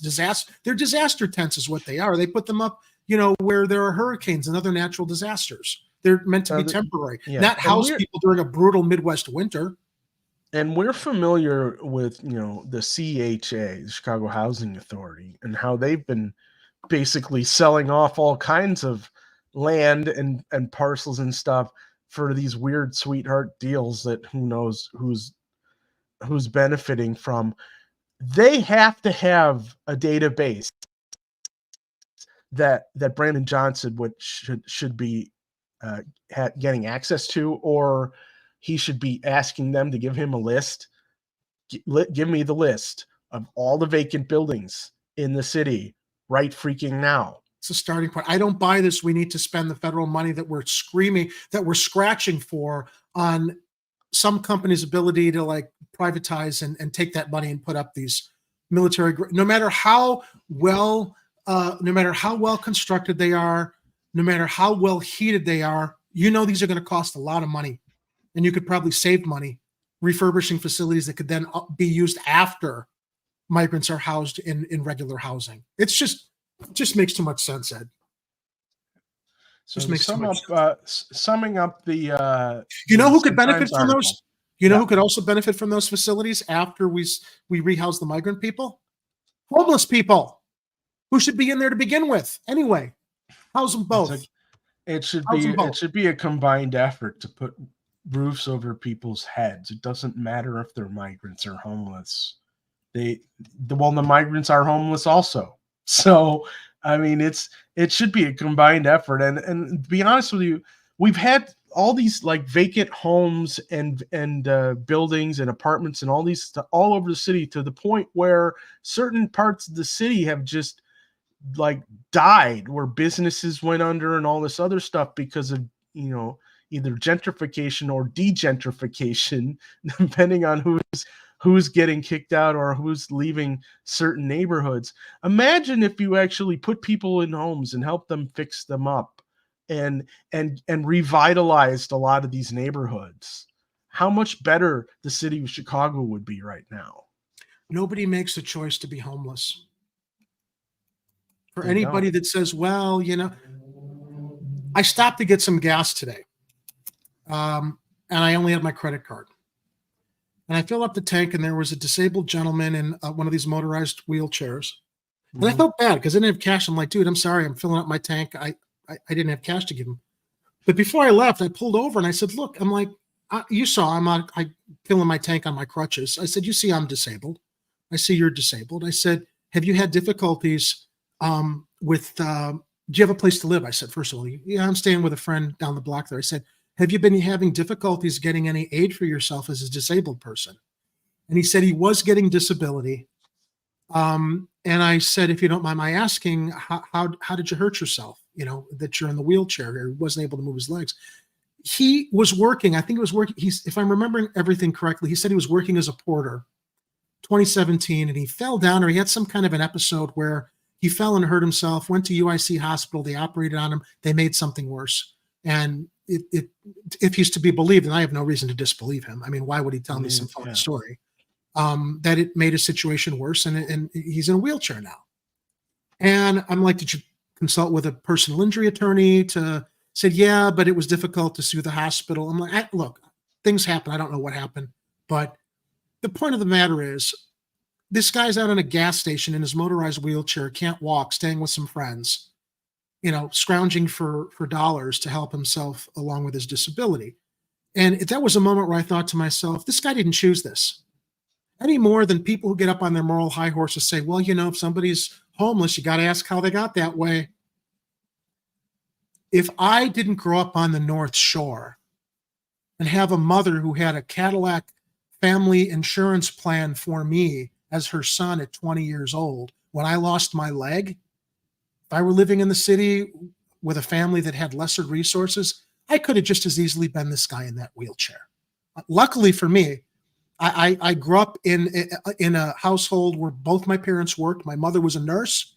My father was an industrial designer. They had good health insurance that was tied to them and their jobs. Remember, why do people I don't think either parent regretted their career choices, but people stay with their jobs because of their healthcare coverage.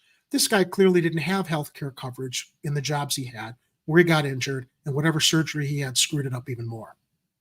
But getting back to the point, talking about homeless, the crisis and epidemic of homelessness, or these migrants who've traveled thousands of miles to get here because they were in some kind of another kind of oppressive system. They all deserve the dignity of some kind of roof over their heads, because nobody did. These people, these migrants chose to come here because they didn't have a choice where they were. They were hoping for a better life. Homeless people across our city living under bridges or in tents. Yeah, I'm not going to argue sometimes some of it isn't a choice, because some people might have the pride that they don't want to get help.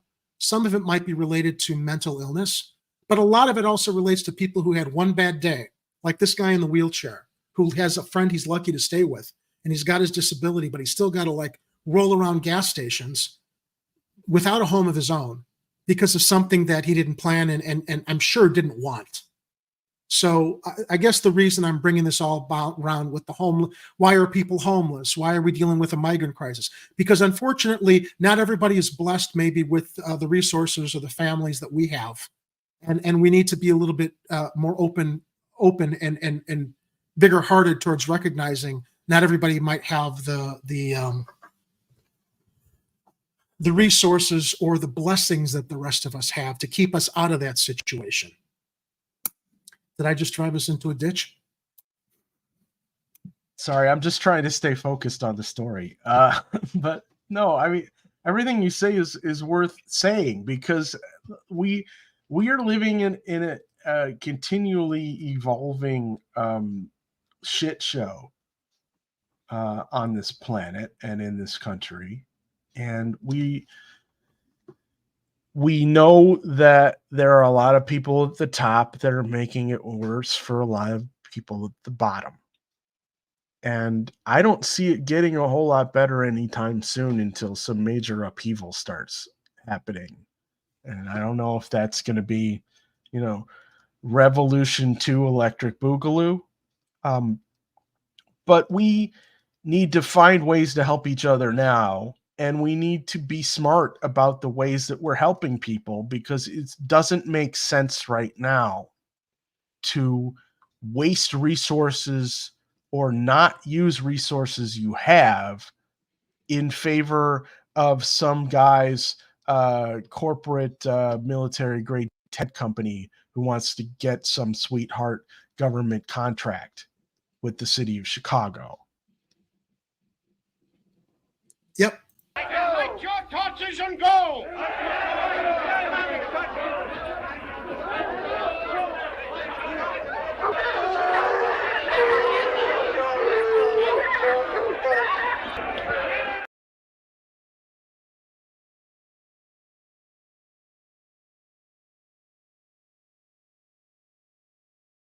Down in this article, it says it's worth noting that New York City, which has received some 100,000 bust-in migrants, has tried the tent approach. One tent shelter for single adults opened last week. Another tent shelter was opened last October, but has since closed for lack of use. They don't explain. They don't say why. The next section says, bring others to the table. The busloads of migrants who continue to arrive in Chicago daily, sent here mostly by Texas Governor Greg Abbott in an ongoing political stunt, clearly represent an ongoing humanitarian crisis. And as this editorial board has noted before, Chicago cannot and should not handle it alone. No city or state should. They're basically calling out Melty Joe administration right there. The Pritzker administration, to its credit, has put up $42.5 million for suburbs willing to take in asylum seekers. Suburbs. As part of a joint effort among the city, Cook County, and the state to create a network of care for asylum seekers. They should. The shit libs in the Pritzker, suburbs ought to yeah. stand up and be supportive too. At this point in the show, I'd like to remind everybody that there are 24 billionaires in the state of Illinois. They could end poverty and put roofs over everyone's heads who are homeless or migrants right now, and it wouldn't even faze them financially. God, wouldn't that be a way for Pritzker to win re-election, to just basically solve the migrant and homeless issue here in Illinois?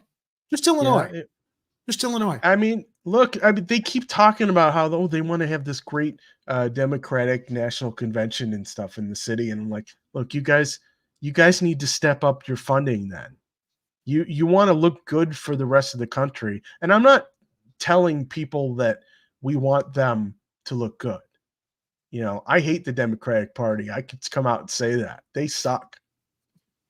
Republicans suck too. They're all working together and they're not working for you.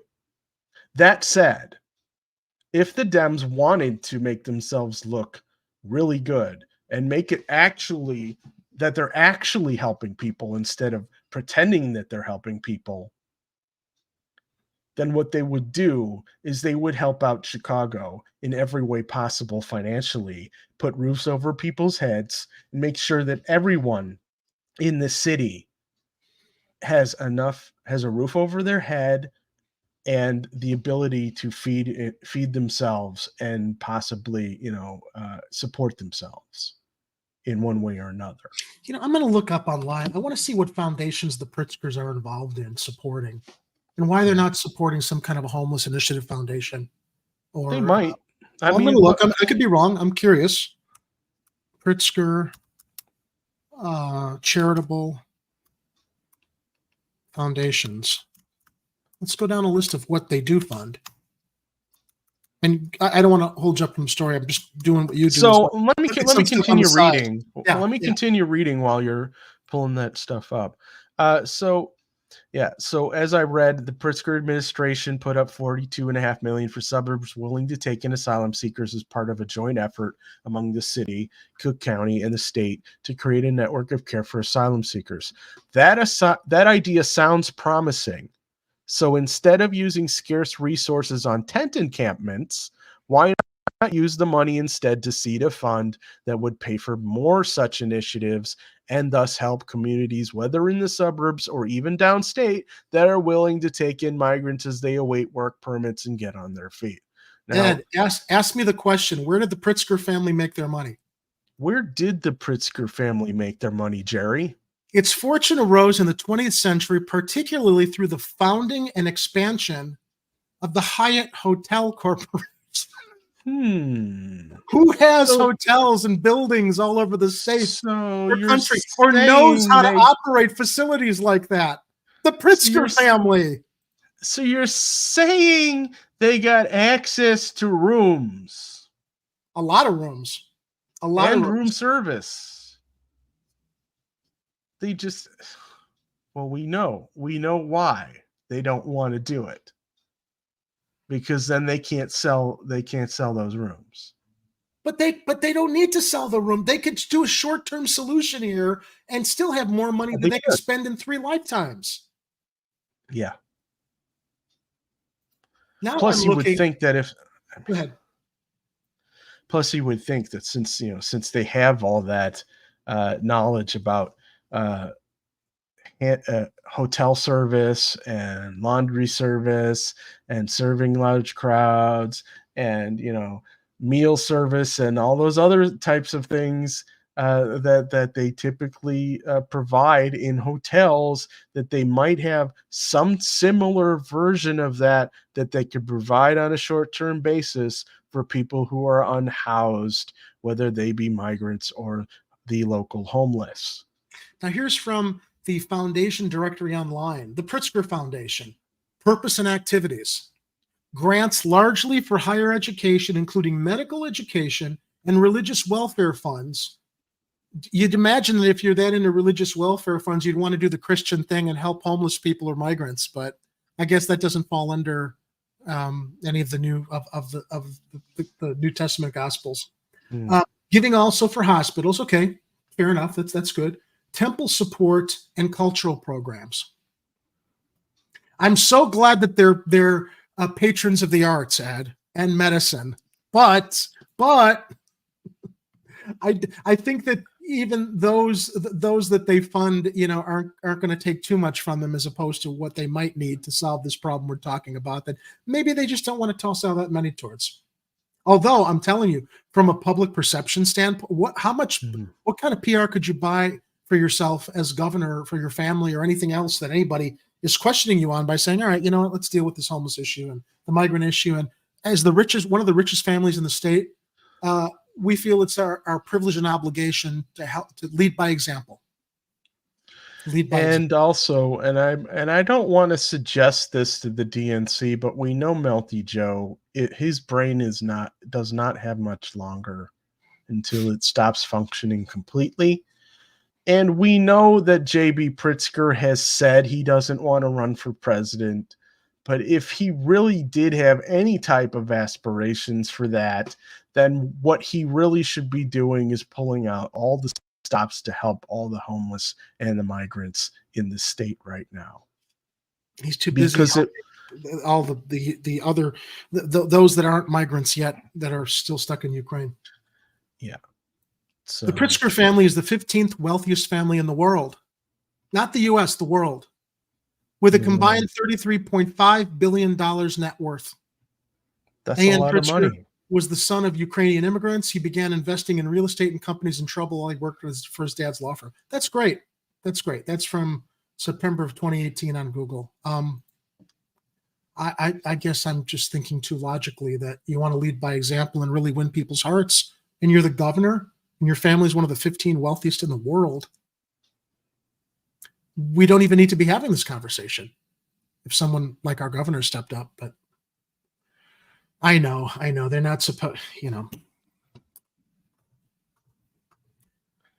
I speechless.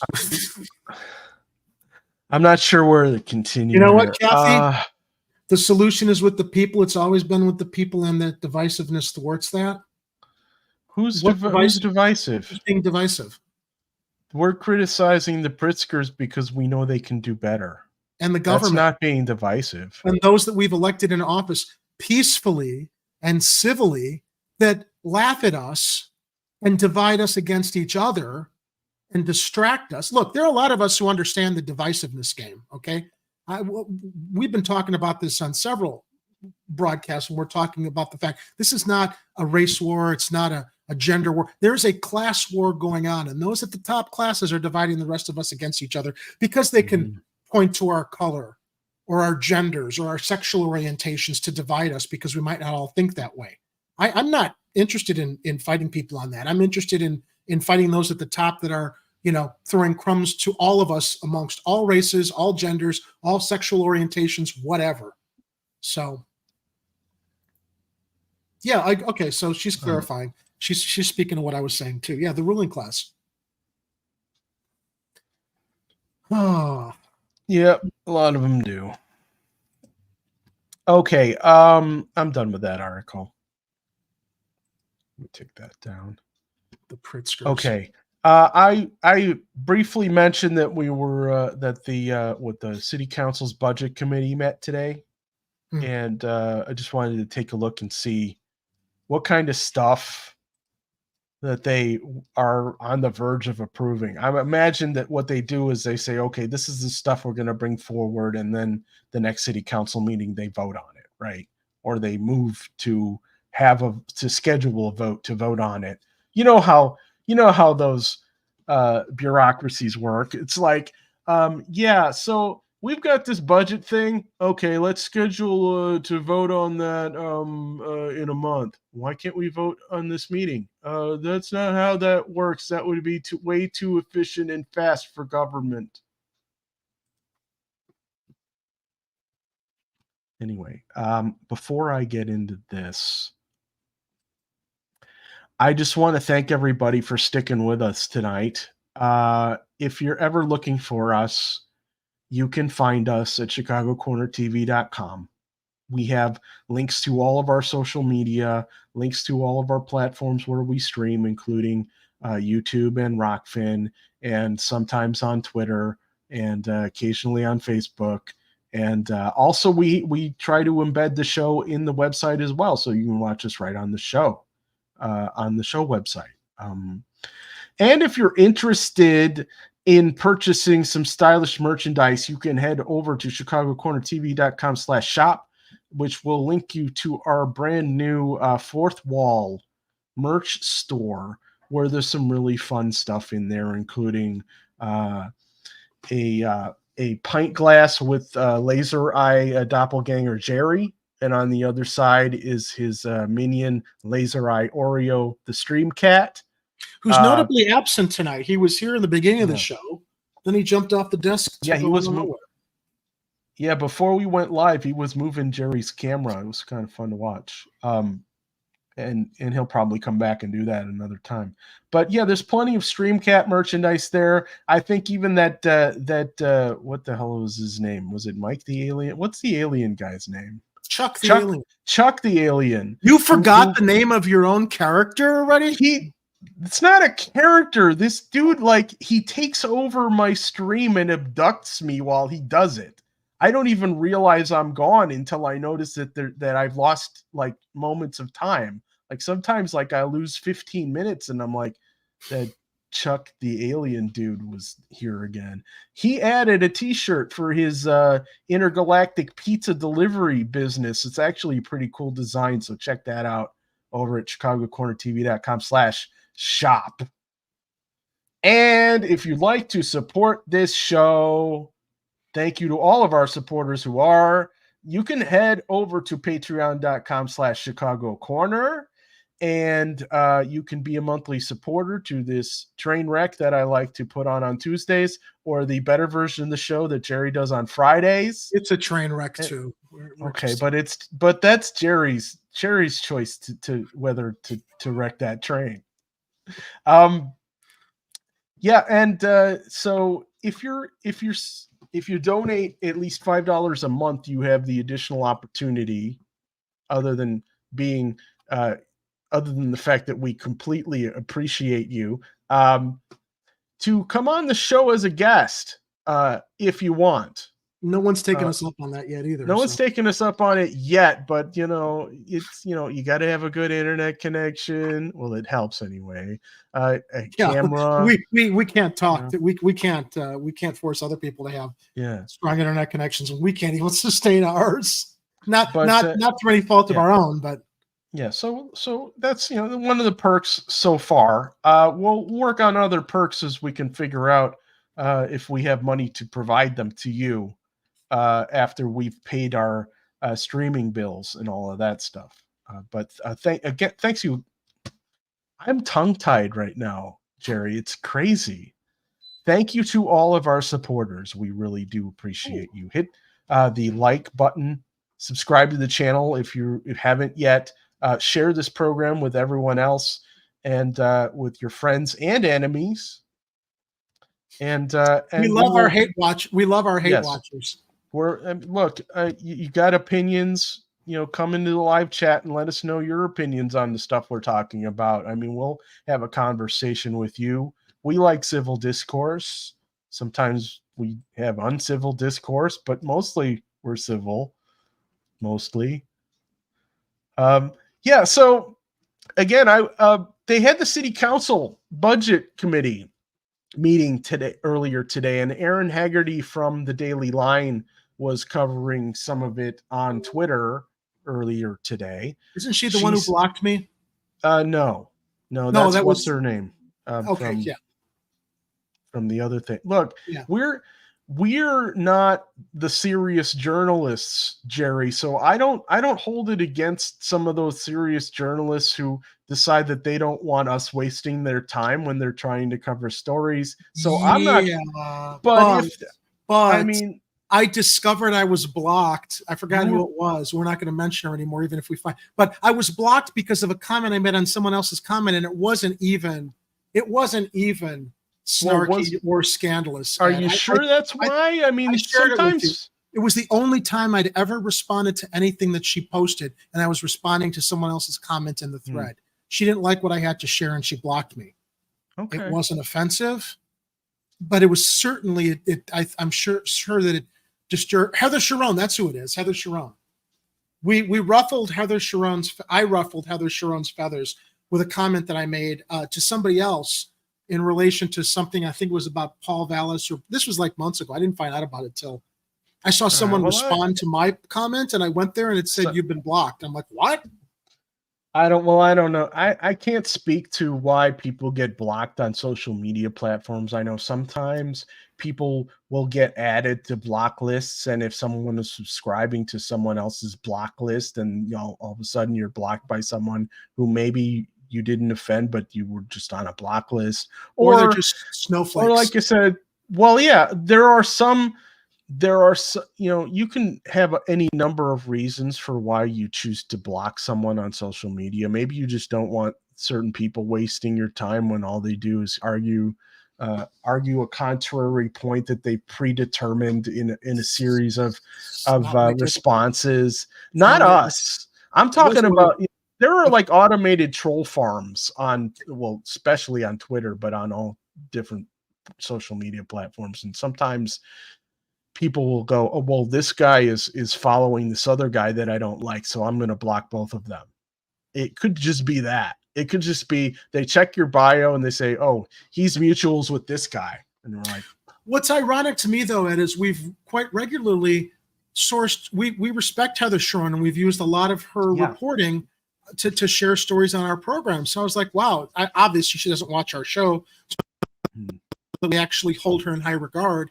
That's something I posted that may have been something contrary to her own worldview would have been grounds for blocking me when it wasn't offensive, it wasn't obscene, and it certainly wasn't snarky. So, but some people are just such delicate sensibilities that's what they do. Yeah, there's some people who have social media accounts that are very touchy about any type of interaction with them.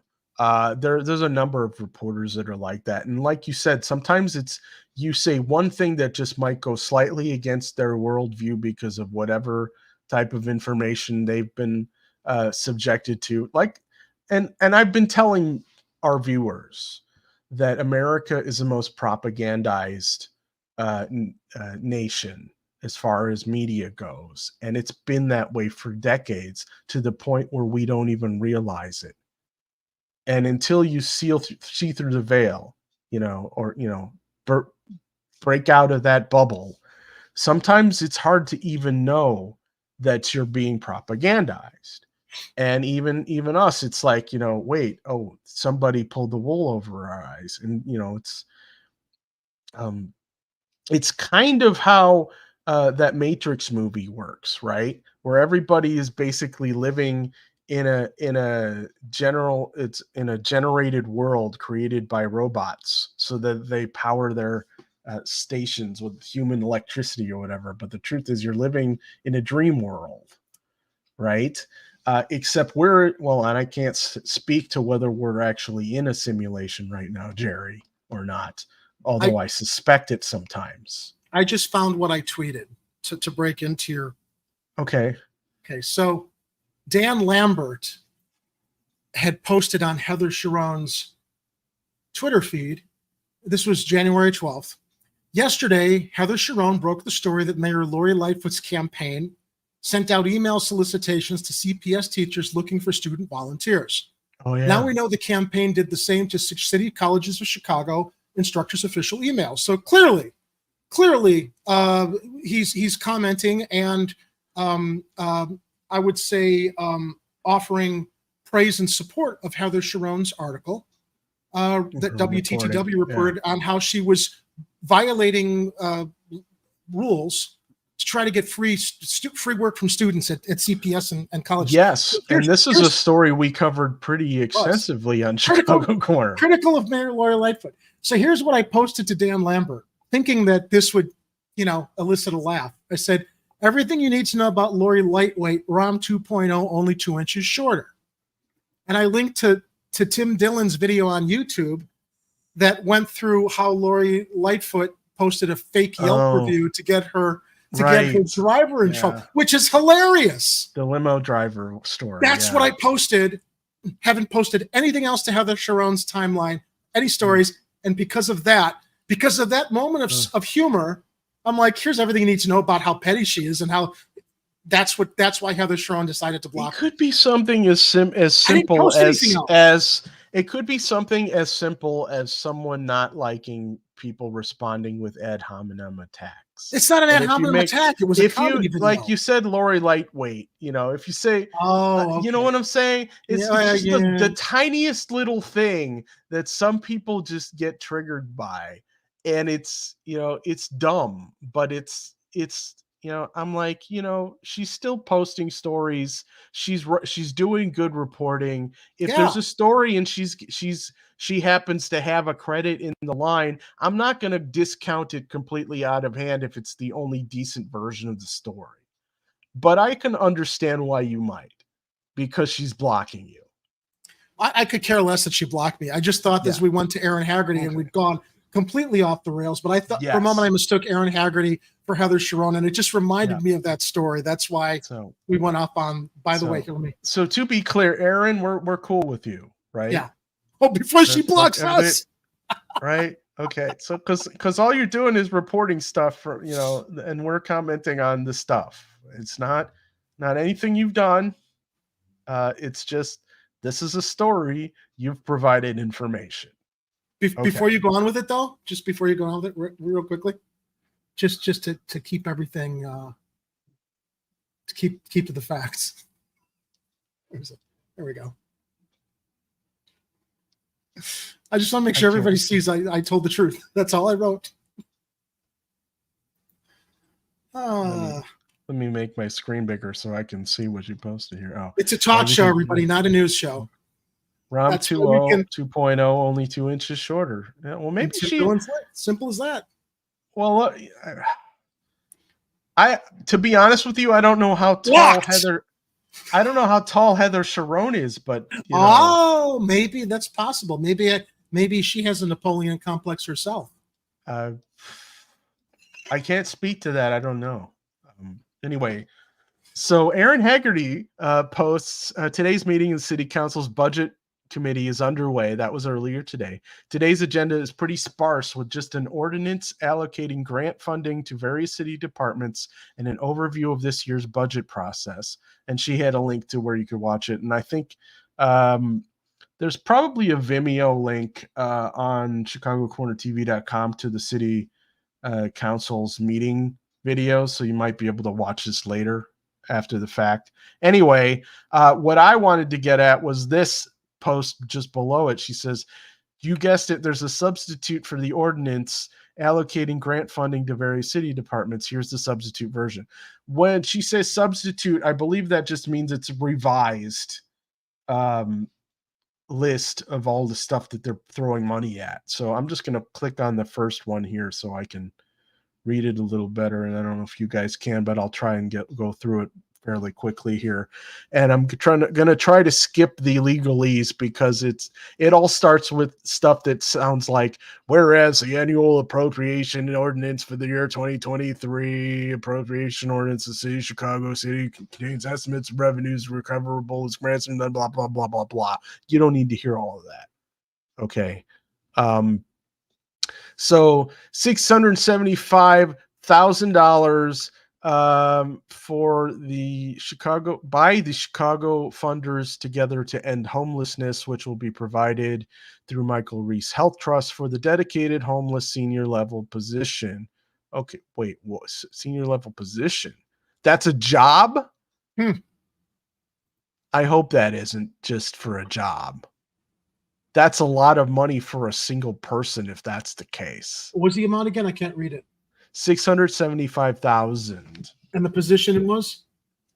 It says a dedicated homeless senior level position. So that someone's going to get paid $670,000 if I'm reading that correctly. Be in the position of helping figure out how to help homeless people. Let me see if I can get a little closer on the text here. Here we go. Zoom out. Here we go. Okay. That's a little easier to read. Okay, yeah, because I just kind of casually glanced at these because I thought we would look at these together and see if we could figure out where the money was going. But yeah, that first one's kind of a red flag to me if that is in fact a job. $675,000 that will be granted. So it's going to be granted. They're awarding private grant funds. And then Michael Reese Trust decides who's going to be appointed in the dedicated homeless senior level position and get paid $675,000. Yeah, nobody should be making that kind of money. No. That's more than the mayor makes, I think, isn't it? I'm sure it is. I'm going to look up what is this. Yeah, I'm going to look Chicago mayor's salary. By the way, I should mention that Bing.com has a pretty good AI, so you could ask it any question and it'll actually try to find the answer for you.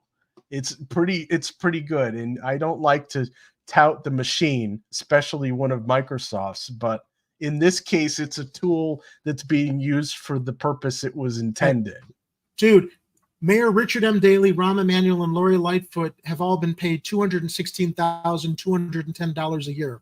Now, Lightfoot wanted to increase. So this guy who's supposed to advocate and end homelessness is going to get paid 3 times what the mayor of the city makes. Yeah, that's wow. That's bizarre. Wow.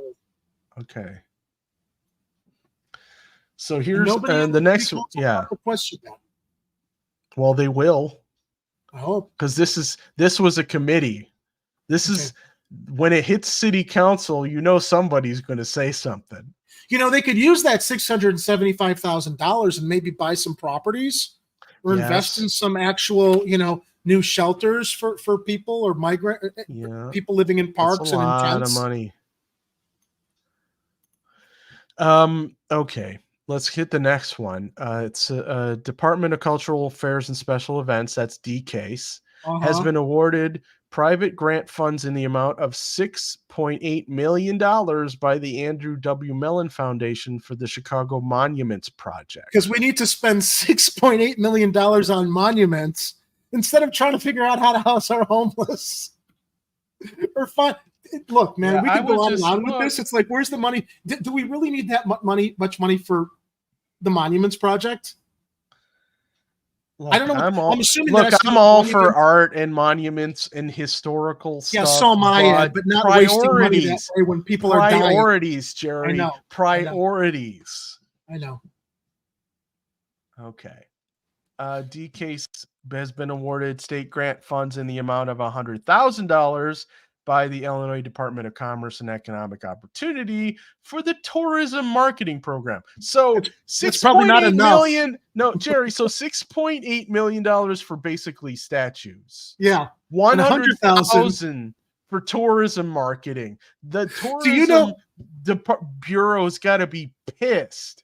Can I tell you something too? Do you know how much commercial advertising time costs? I'm not talking about the production of the $100,000 might fund the production of 2 commercials. They still can't afford airtime to run those commercials around the country to promote tourism for the city of Chicago. That's why I was laughing. It's like $100,000. That's nothing. They need probably like 20 times that much if they're going to actually market properly out of state to get more tourism here. But I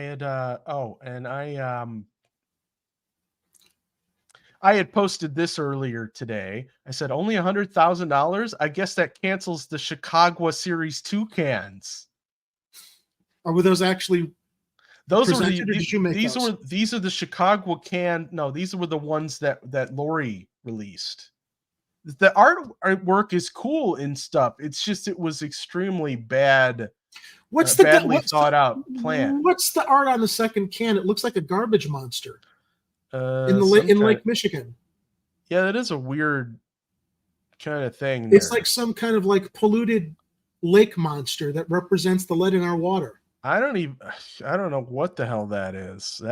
But I mean, look, I don't want to criticize the artists though. I'm like, look, I'm all for supporting artists, and I think it's really cool that they decorated some cans as promotional materials, but nobody should be promoting Chicago's water as a reason for coming to see the city.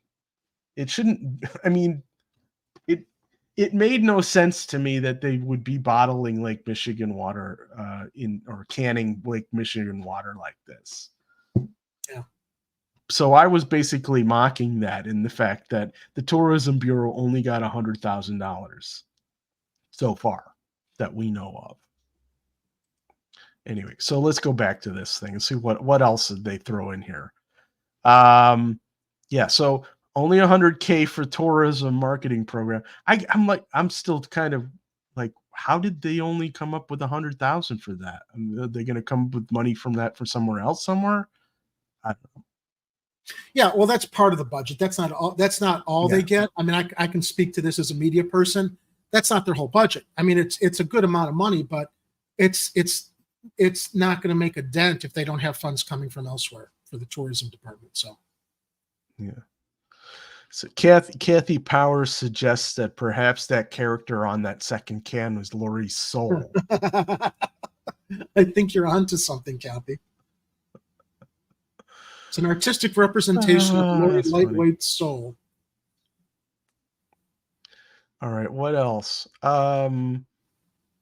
Department of Public Health has been awarded additional federal grant funds in the amount of $426,000 by the Remember, US $6 million for monuments, $6.8 million for monuments, $426,000 for Health and Human Services.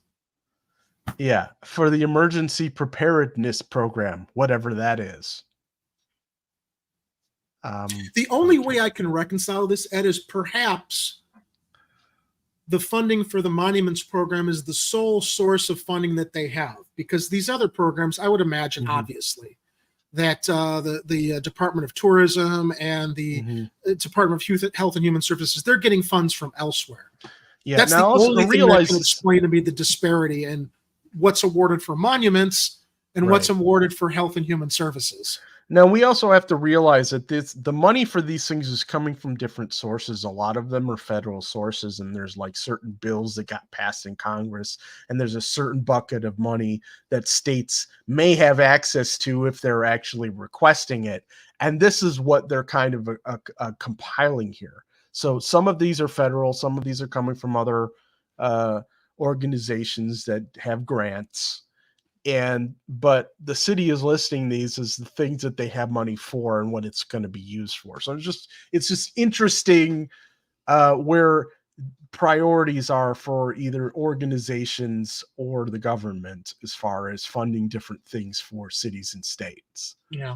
I guess I'll take your word for it. Yeah. So 12,000 by Health and Human Services for the hospital preparedness program. Only 12,000. You know how much $12,000 what they charge for an aspirin now on some people's bills? Something like that. I think it might be a 2-for-1 sale this week. Yeah. Yeah. I'm sorry, Tylenol. Yeah. 476,000 by Health and Human Services for the Injury Prevention and Control Research Program. Okay. That sounds vaguely like long COVID program funds, but just a guess. 16,000 for the HIV behavioral surveillance program. Okay, that's weird. 3,000 for pre-exposure prophylaxis program. Okay, we know what that is. Okay. 151,000 for the sexually transmitted disease prevention program. Yeah. 3,560,000 by the Illinois Department of Human Service for the emergency and transitional housing program. So that's money well spent. Yeah, so that's money that's possibly going toward migrant support. The tents. There are going to be some tent rental services that are going to get their hands on that $3.5 million. Very likely, if they follow through with this, and it sounds like, I mean, transitional. Who's going to stop them at this point? If you'll have to. I guess we'll have to see what happens in the next city council meeting, because this could spur council wars into actually starting. If people are serious about helping the migrants and as furious as we are about the really dumb solutions they've come up with so far. Okay, what else? 13 million by the Department of Homeland Security. 20 million is a federal pass-through grant, funds from the Illinois Department of Human Services for a total of 33 million for the shelter services program. So that may also be migrant. So like, excuse me.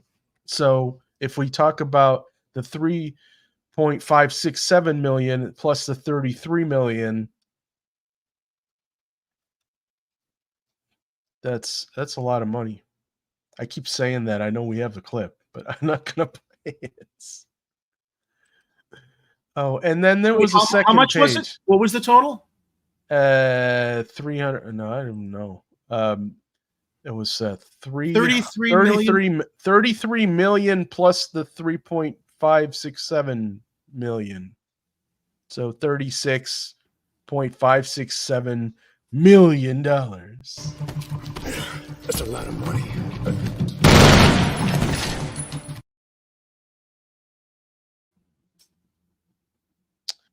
And then And then this is on the next page here. And we knew this was coming. $5 million. Oh, the police department. $5 million for cops. Police training and recruitment program. What, don't they have that new police training academy that we already paid for? That they just finished? Apparently this is also for that. They need $5 million more dollars. The amount of $50.226 million is hereby appropriated from Fund 925 grant funds for the year 2023. For what? What does it say? It doesn't say what it's for. Annual appropriation ordinance. So everything, or is that migrant support? That could be that 50 million that they appropriated in additional funds for migrant support, right? I wasn't really strong in math as I'm reading this, trying to figure it all out. I don't know. Anyway, so that's what I saw earlier today from the budget committee. I don't think.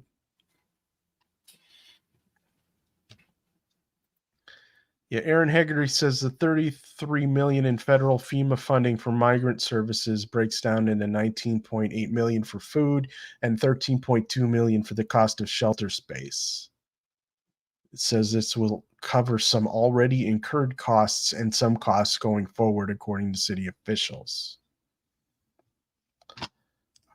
It's just weird to see how all this stuff gets funded or not funded.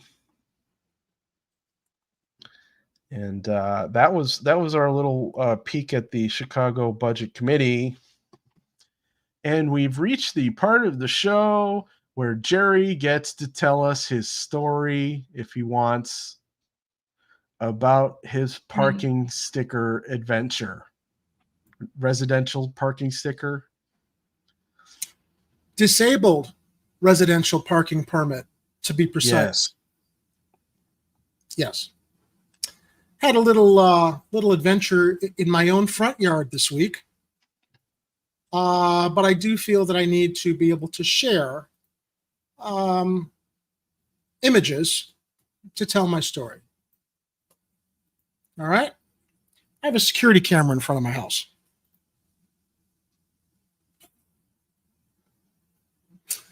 See that? That's my Jeep. See this pole here on each side I'm pointing to? I don't know if you can see my arrow. I guess not. But there's a pole on each side bordering my Jeep. That's a residential disabled parking spot. I paid the city $75 after requesting that it be installed so I can get into my building easily with my handicapped sign, my groceries and stuff up the front stairs. And after they first denied it, I appealed it and got it installed. Okay. I wrote a nasty letter to them. I'm like, when my grandmother lived in this building, you granted her a disabled spot. I'm disabled. What's the problem? I will give Alderman Silverstein's office some credit. They did help me with the appeal letter, but you do see there that I have a, okay, so imagine my surprise this week, Ed. Just imagine my surprise when I come out of my house and I discover one of these on my windshield. Hang on. I'm building up the suspense for the story here. Where is it here? Where is it here? Where is it here? Oh, it dropped off. You need to share it again. I'm adding a new image. Oh. Imagine my surprise when I'm parked in the disabled spot that I petitioned the Department of Finance for, and I find this on my windshield. That's a ticket. $75 ticket. Why? Residential permit parking.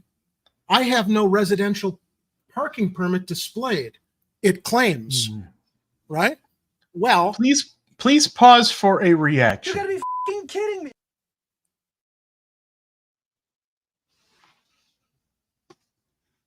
I'm just guessing that that's how Jerry originally responded.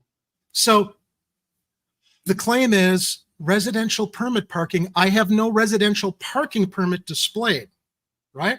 Well, ironically, I guess I got to pull this down before I share with you the next chapter of this little tale. Here we go. This is what's on my dashboard, Ed. You read it to me and tell me what it says. Let me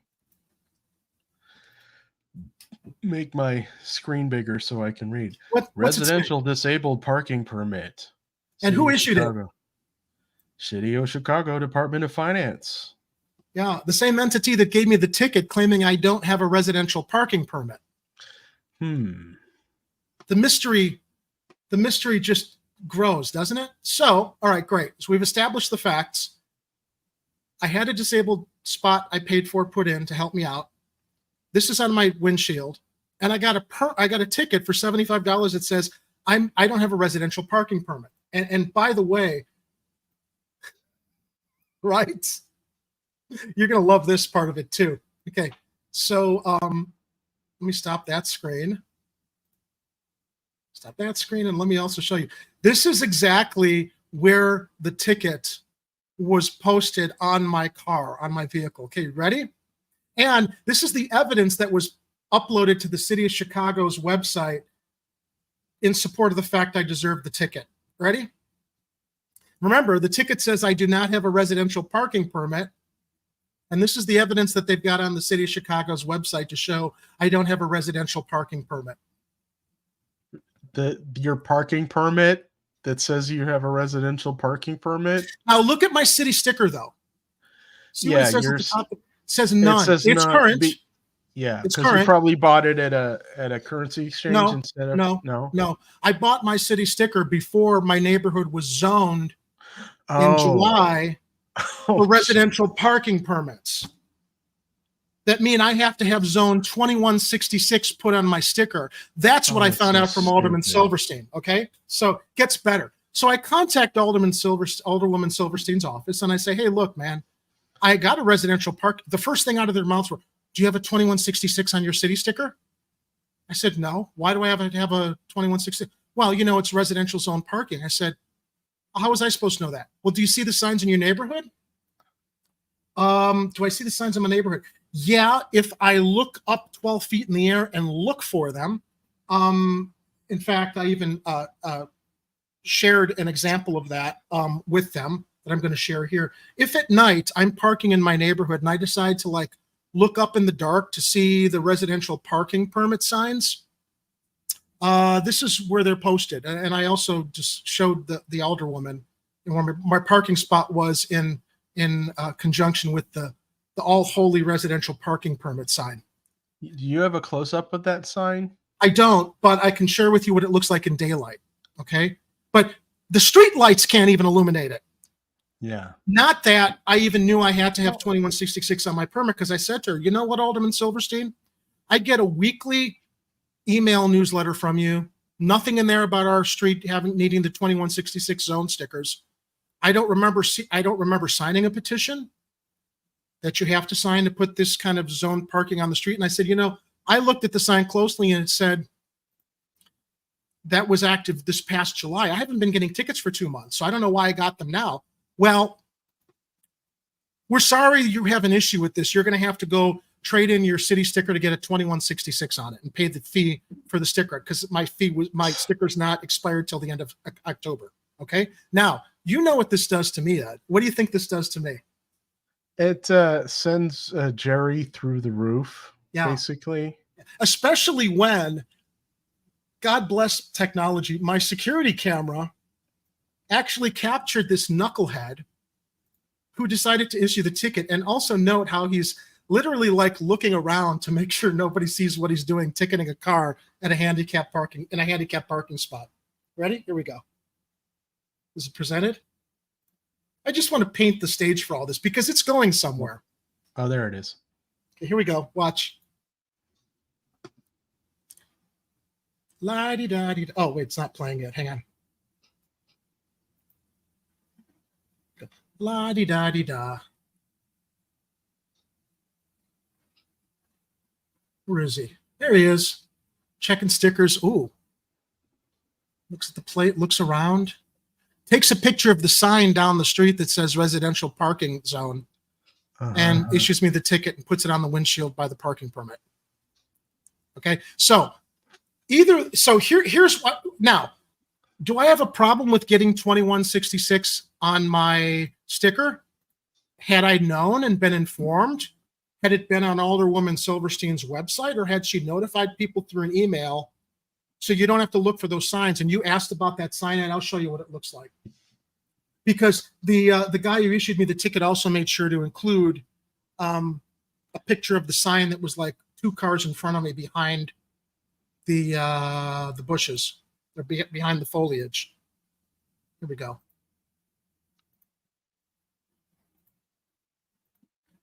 If you can read it 12 feet up in the air, I'll try to read it on this end. I know it's like, okay, where's the finale to this? I'm getting to it. What does it say? I mean, I can't even like read.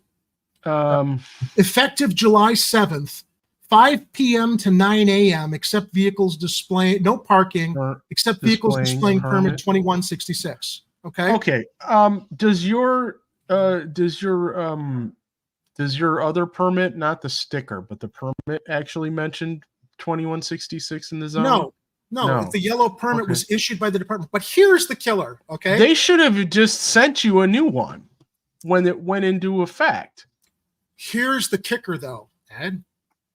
I don't need a city sticker with 2166 on it. They should have recognized the residential disabled parking permit, because I went up and looked. I went and looked up the ordinance. Superseded it. I went and looked up the ordinance for residential parking, which Alderwoman Silverstein threw in my face to basically make me scurry away and have to go get a hearing and fight this with the city. Well, guess what? Under the ordinance,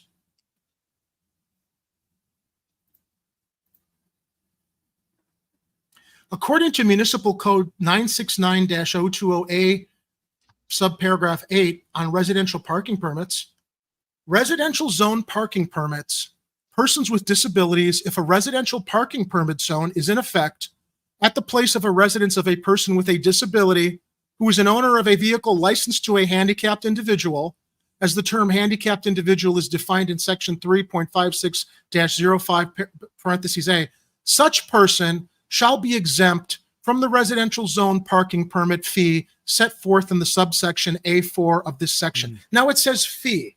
It doesn't say anything about permits or stickers, but that's because this ordinance has never been updated. Okay? Now that they've done this residential, you have to go get a new permit because people petition. But as it stands, the ordinance says, you know what, Ed, I don't even need to have the placard from the Department of Finance. My state of Illinois handicap placard is the same thing. If it's residential zone parking permit, persons with disabilities who are defined as disabled. And dude, I went through the whole spiel with the Department of Finance to prove that I lived here, to prove that that vehicle is registered to me, that with my state card and with the card they issued me. But still, I have to go to the hearing and wave this in the administrative judge's face to say, why am I here? Why does the alderwoman say I need 2166 on my city sticker when this says I don't? Why is it that when I call the mayor's office for people with disabilities, they called the Chicago City of Finance and they said, oh, you're just going to have to contest the ticket? I wrote the mayor's office for people with disabilities and I said, yeah, I'm not surprised they punted it, but guess what? Here's the ordinance. I'll see him at a hearing. Now, yeah, it affected me, Ed, personally, but I have to wonder how many other people who've asked for disabled parking in front of their homes and paid for it and also have to pay a $25 a year maintenance fee have been stuck with these $75 gotcha tickets. Do you have 2166 on your city sticker or any other zone that you've got to waste your time, your resources, and your energy because either that clown who ticketed my car was not trained properly to say, oh, God, disabled spot. Wow, state permit. Wow, placard issued by the Department of Finance, which means the person this car is registered to with the placard has to live here. No, I'm just going to issue them a ticket anyway. Either they're not trained or they're fuck it.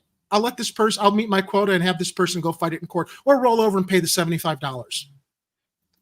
So the question I have is this parking meter person, they're not connected to LAZ at all, are they? This is city. This is the Chicago. Municipal. Yeah. And I would also argue that when they look, I know residential. So here's what I did also, Ed. I asked the alderwoman, I said, I don't ever remember being petitioned to have the parking put in. When did this happen? I'd like to can I see the petitions that were filed? Or do I have to file a FOIA for that? Because I was pissed at. I'm like, were there really petitions circulated? Or did this just go in here so they can start issuing tickets and make $75 a pop? Well, Alderwoman Silverstein ignored me. I'm apparently just a nuisance. She wouldn't respond to my email to ask if I could see the petitions, which she could have very easily, because I decided to go out this weekend with my little clipboard and address list, and I went door to door to ask my neighbors, do you ever recall anybody coming by to petition you to have the street parking put in? Because neither I nor my tenant ever remember anybody coming by asking us to sign a petition. Well, the first lady on the block said, oh yeah, I remember. I'm like, really? Okay, when was this? About a year ago. And I'm like, okay, so you signed that petition? She said yes. I said, okay, well then that establishes that petitions were circulated.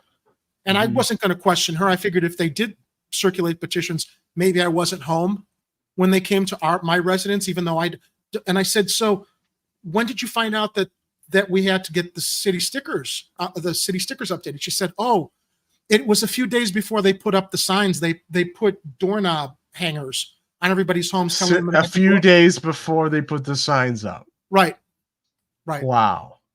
So look, the fact that Alderman Silverstein basically ignored me rubs me the wrong way. When she could have said, oh yeah, there were petitions filed, here you go, instead of treating me like a nuisance when I was asking a very fair question. And nowhere in Alderwoman Silverstein's correspondences with me did she say, well, that's wrong. Obviously you have a spot there. We will look into this for you. It was all punting. Do you have 2166 on your sticker? Go fight the ticket. That was her position on it. Yeah, that's a dick move. It's a total dick move. It's a total dick move. And someone had shared on social media too, which I thought put it in perfect perspective. Because I shared this on social media and I tagged the mayor's office for people with disabilities, and I tagged I think the mayor's office and Department of a bunch of people. I also tagged a lot of investigative journalists at different channels to get on top of this, because I didn't think it was right what happened.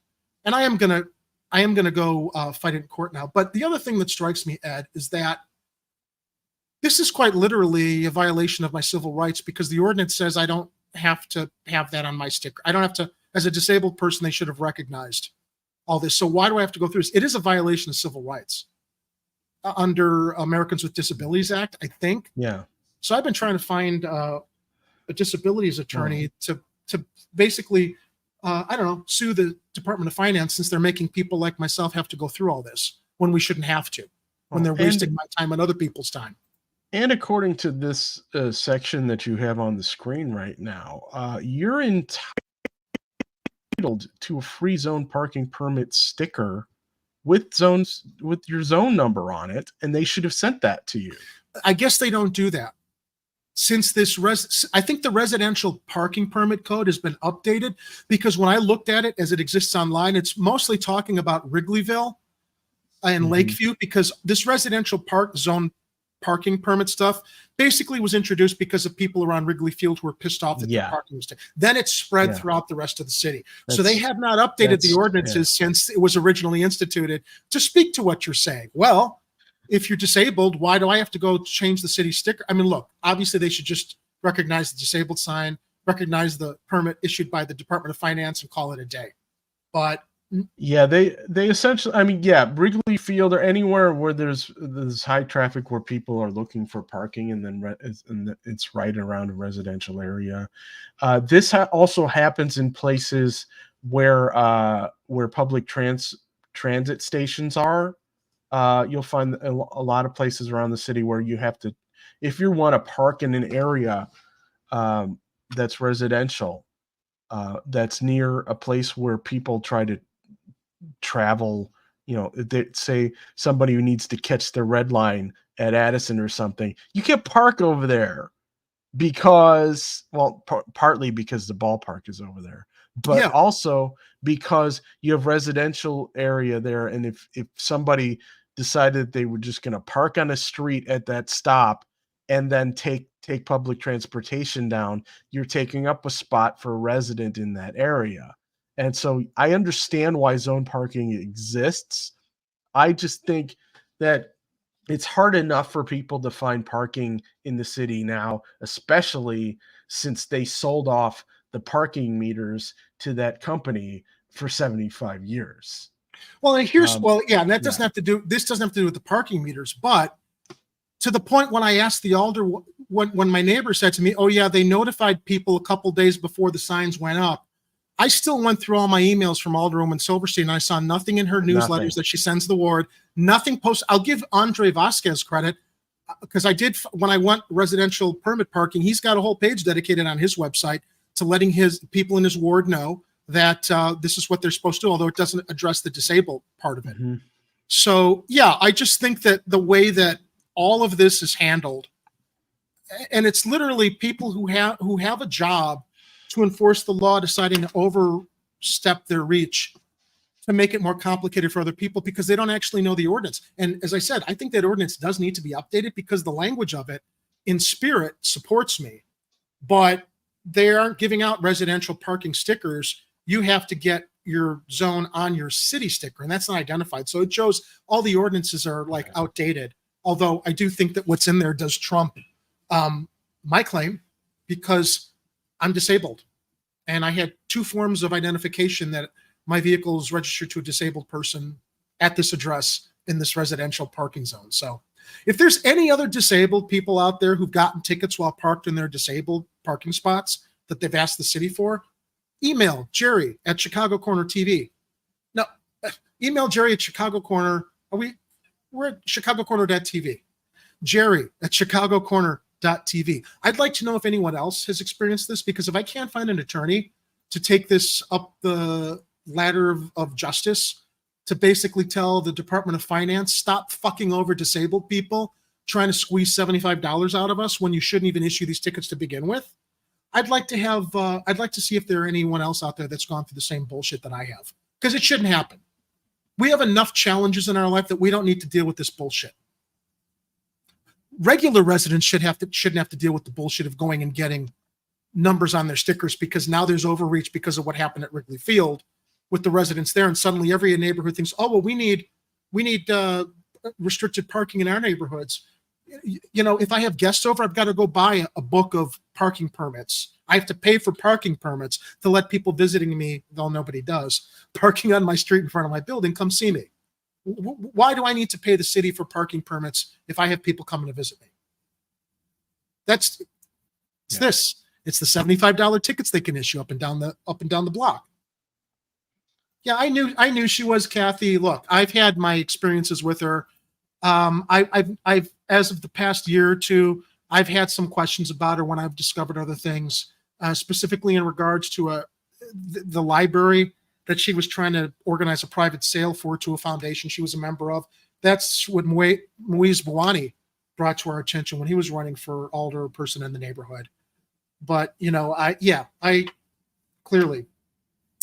I've contacted the Chicago ADA, Kathy, and I'm playing phone tag with them, explaining the situation and saying, did you guys know there's actually an ordinance that the Department of Finance is either ignoring or isn't aware of themselves to instruct their ticket issuers that it's okay to go out and issue tickets to people parked in their own handicapped parking spots?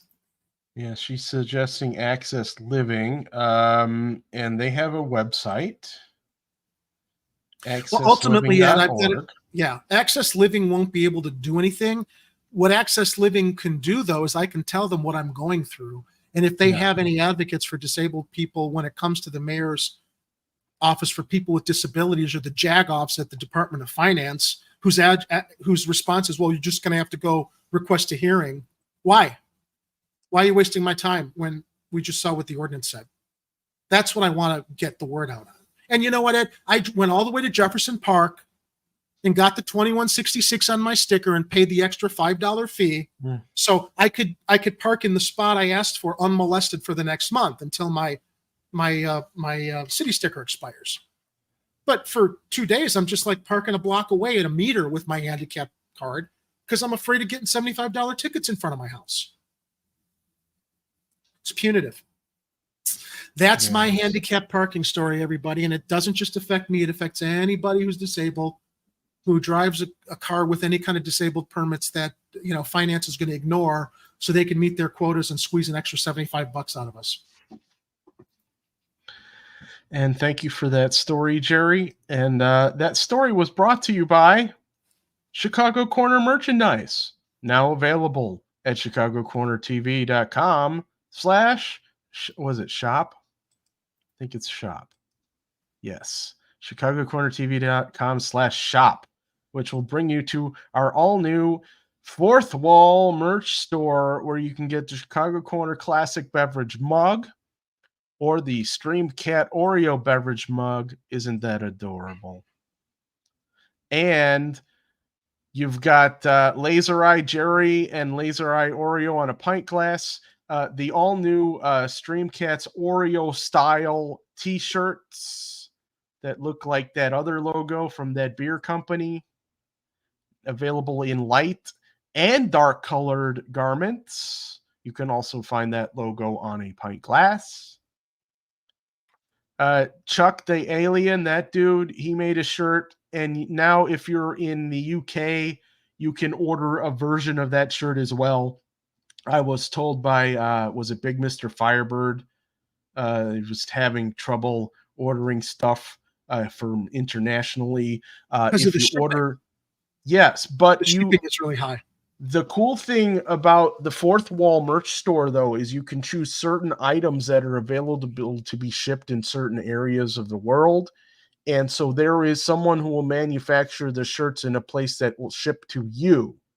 And so the shirt on the right is the one that you can order in the UK and the EU. Oh, cool.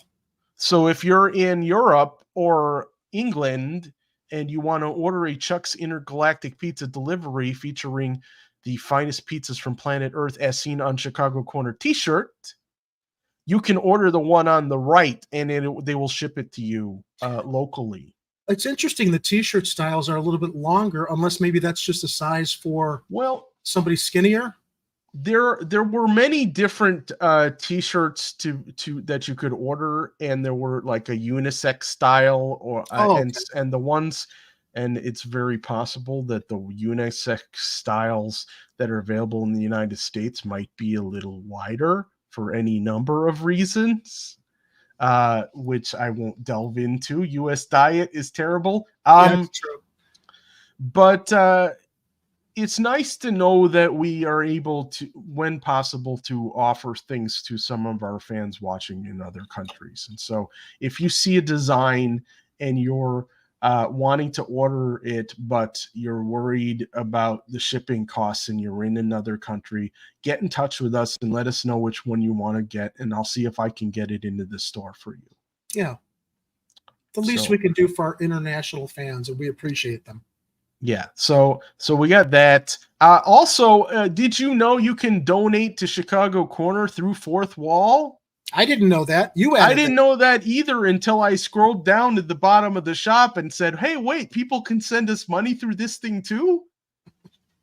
I said, that's pretty cool. So, even if you're not a Patreon supporter and you still want to throw some money our way, if you're not feeling like you want to buy some merch, or you feel you are wanting to buy some merch, but you want to throw some extra shekels at us, shekels, dollars, whatever, you can do that here on the Fourth Wall merch store as well.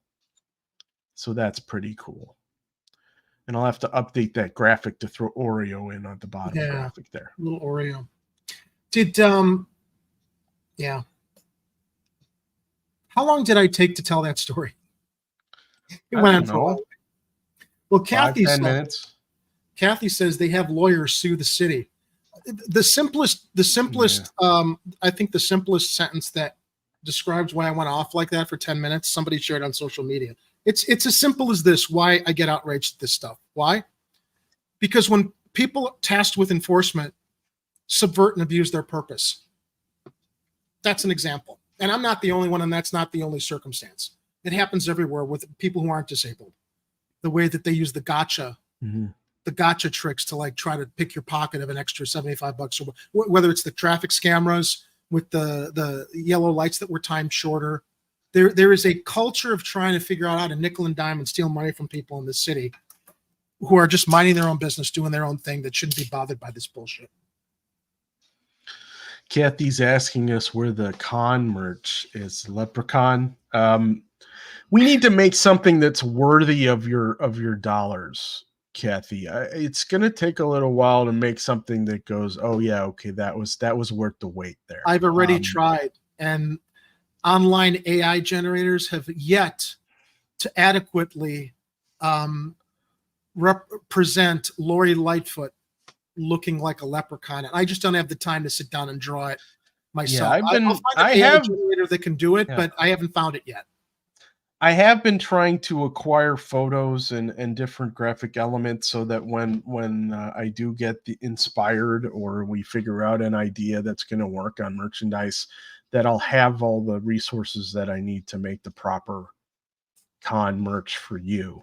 Yeah, I was relying on AI to give us at least some kind of an image that looks like Lori Lightfoot dressed as a leprechaun, and usually AI gives you multiple choices and selections, but none of their, and it's funny because Lori, you can't imagine that AI can't sample what Lori Lightfoot looks like in photos all over the internet, but none of the likenesses remotely looked like Lori Lightfoot. So it's like, it wasn't worth it to like use those images to at least use as a starting point for mugs or shirts or whatever else yet. Yeah. We're working on it. But I know how much Kathy misses our beloved and reviled leprechaun. So Kathy, this goes out to you. Ah! No, it's got sound. Oh, I know. That was just my version because it's like I said, I've been acquiring the photos here, like this one. Yeah. See, this one has promise. That's a real one, isn't it? These are real photos. Yeah, so we can't use them because the copyright belongs to someone else. That's the problem. Well, I can make something transformative and use it as a base for something else. That's the image I used of her for this famous video. Is that me gold? What the hell are you? I'm a leprechaun, me dear. Here, this is what you're looking for, right?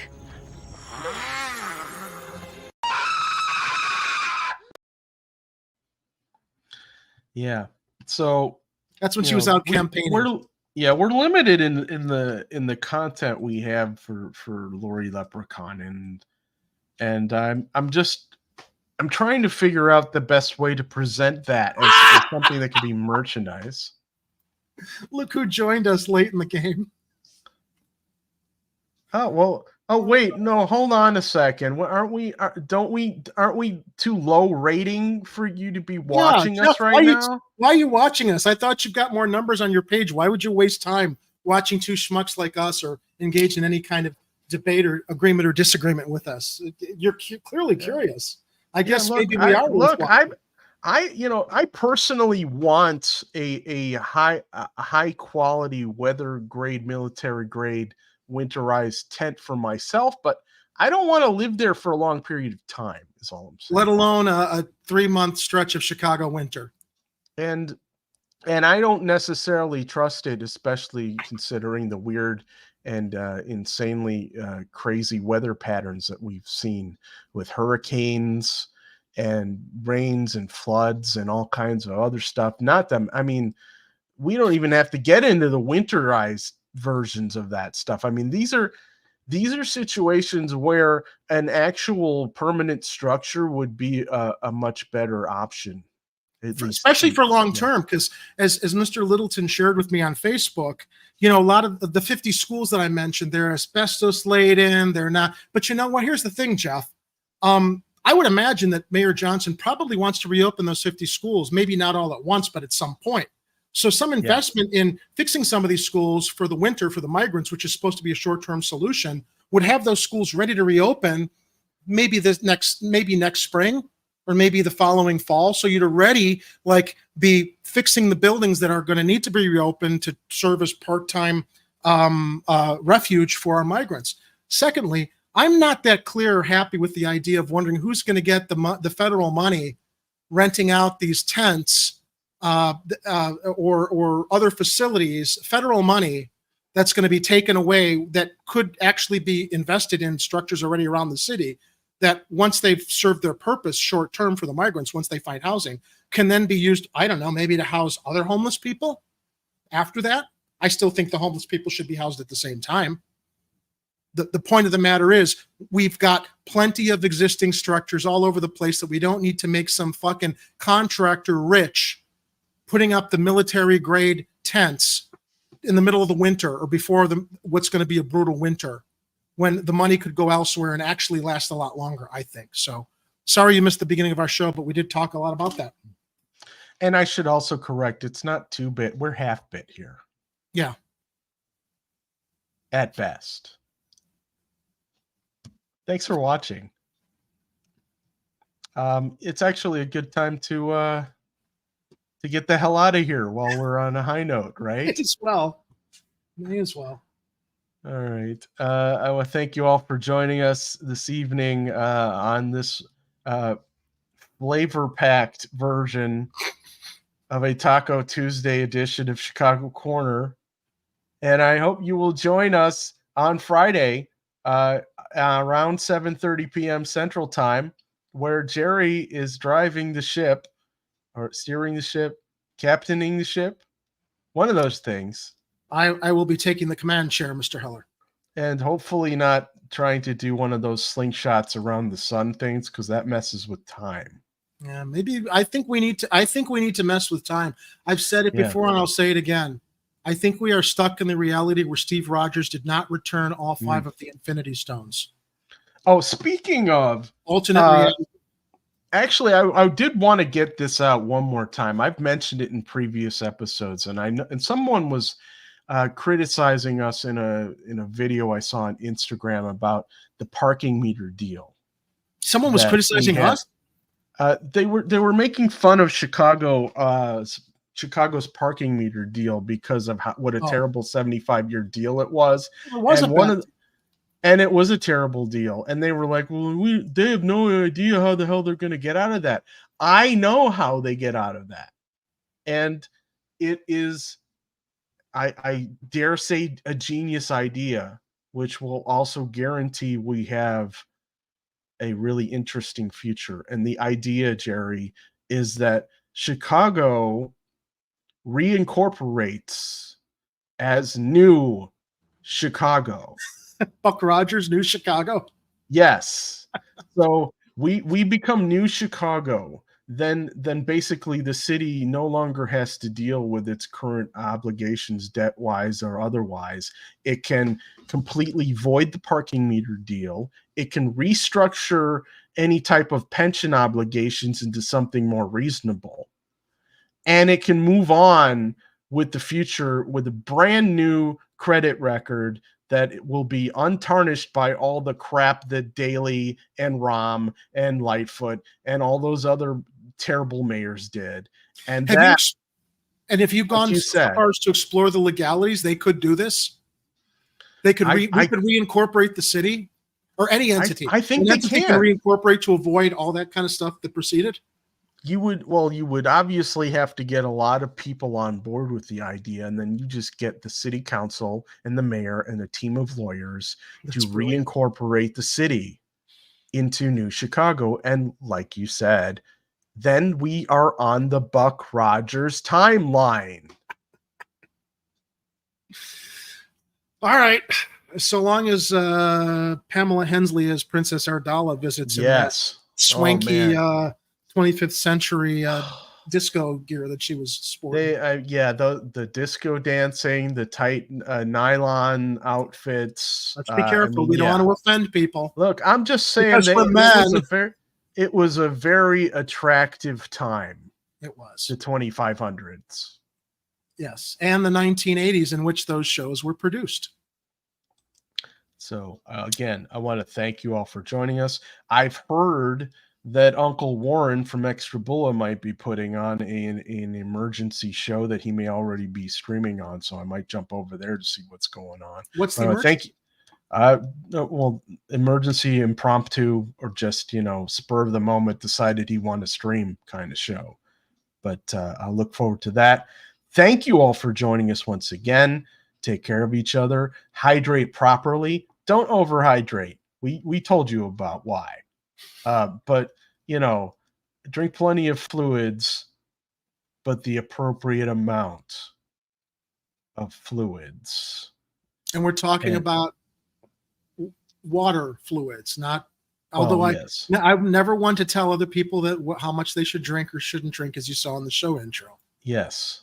So, typically I'm talking water and electrolytes, but sometimes you need other types of fluids like alcoholic beverages or sweetened sugar beverages, or I'm low. Yes. Or chocolate milkshakes. Stock up before Friday for my cocktails during the show. Actually, a chocolate milkshake would be pretty good with a little Jack Daniels in it, I gotta say. So happy Chocolate Milkshake Day to all of you out there who weren't aware and weren't joining us earlier in the show. And happy gaming month, day, or week. Happy National Video Game Day. Okay. I'm going to go play. We're off. Yeah. So join us on Friday. Jerry's driving the ship. It's going to be amazing. Get out. And don't come back until you've redeemed yourselves.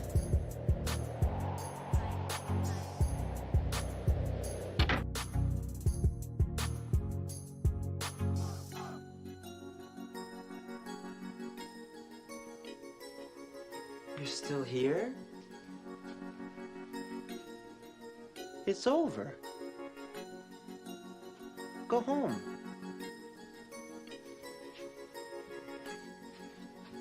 Go. The views and opinions expressed in this program are those of the speakers and do not necessarily reflect the views or positions of any entities they represent.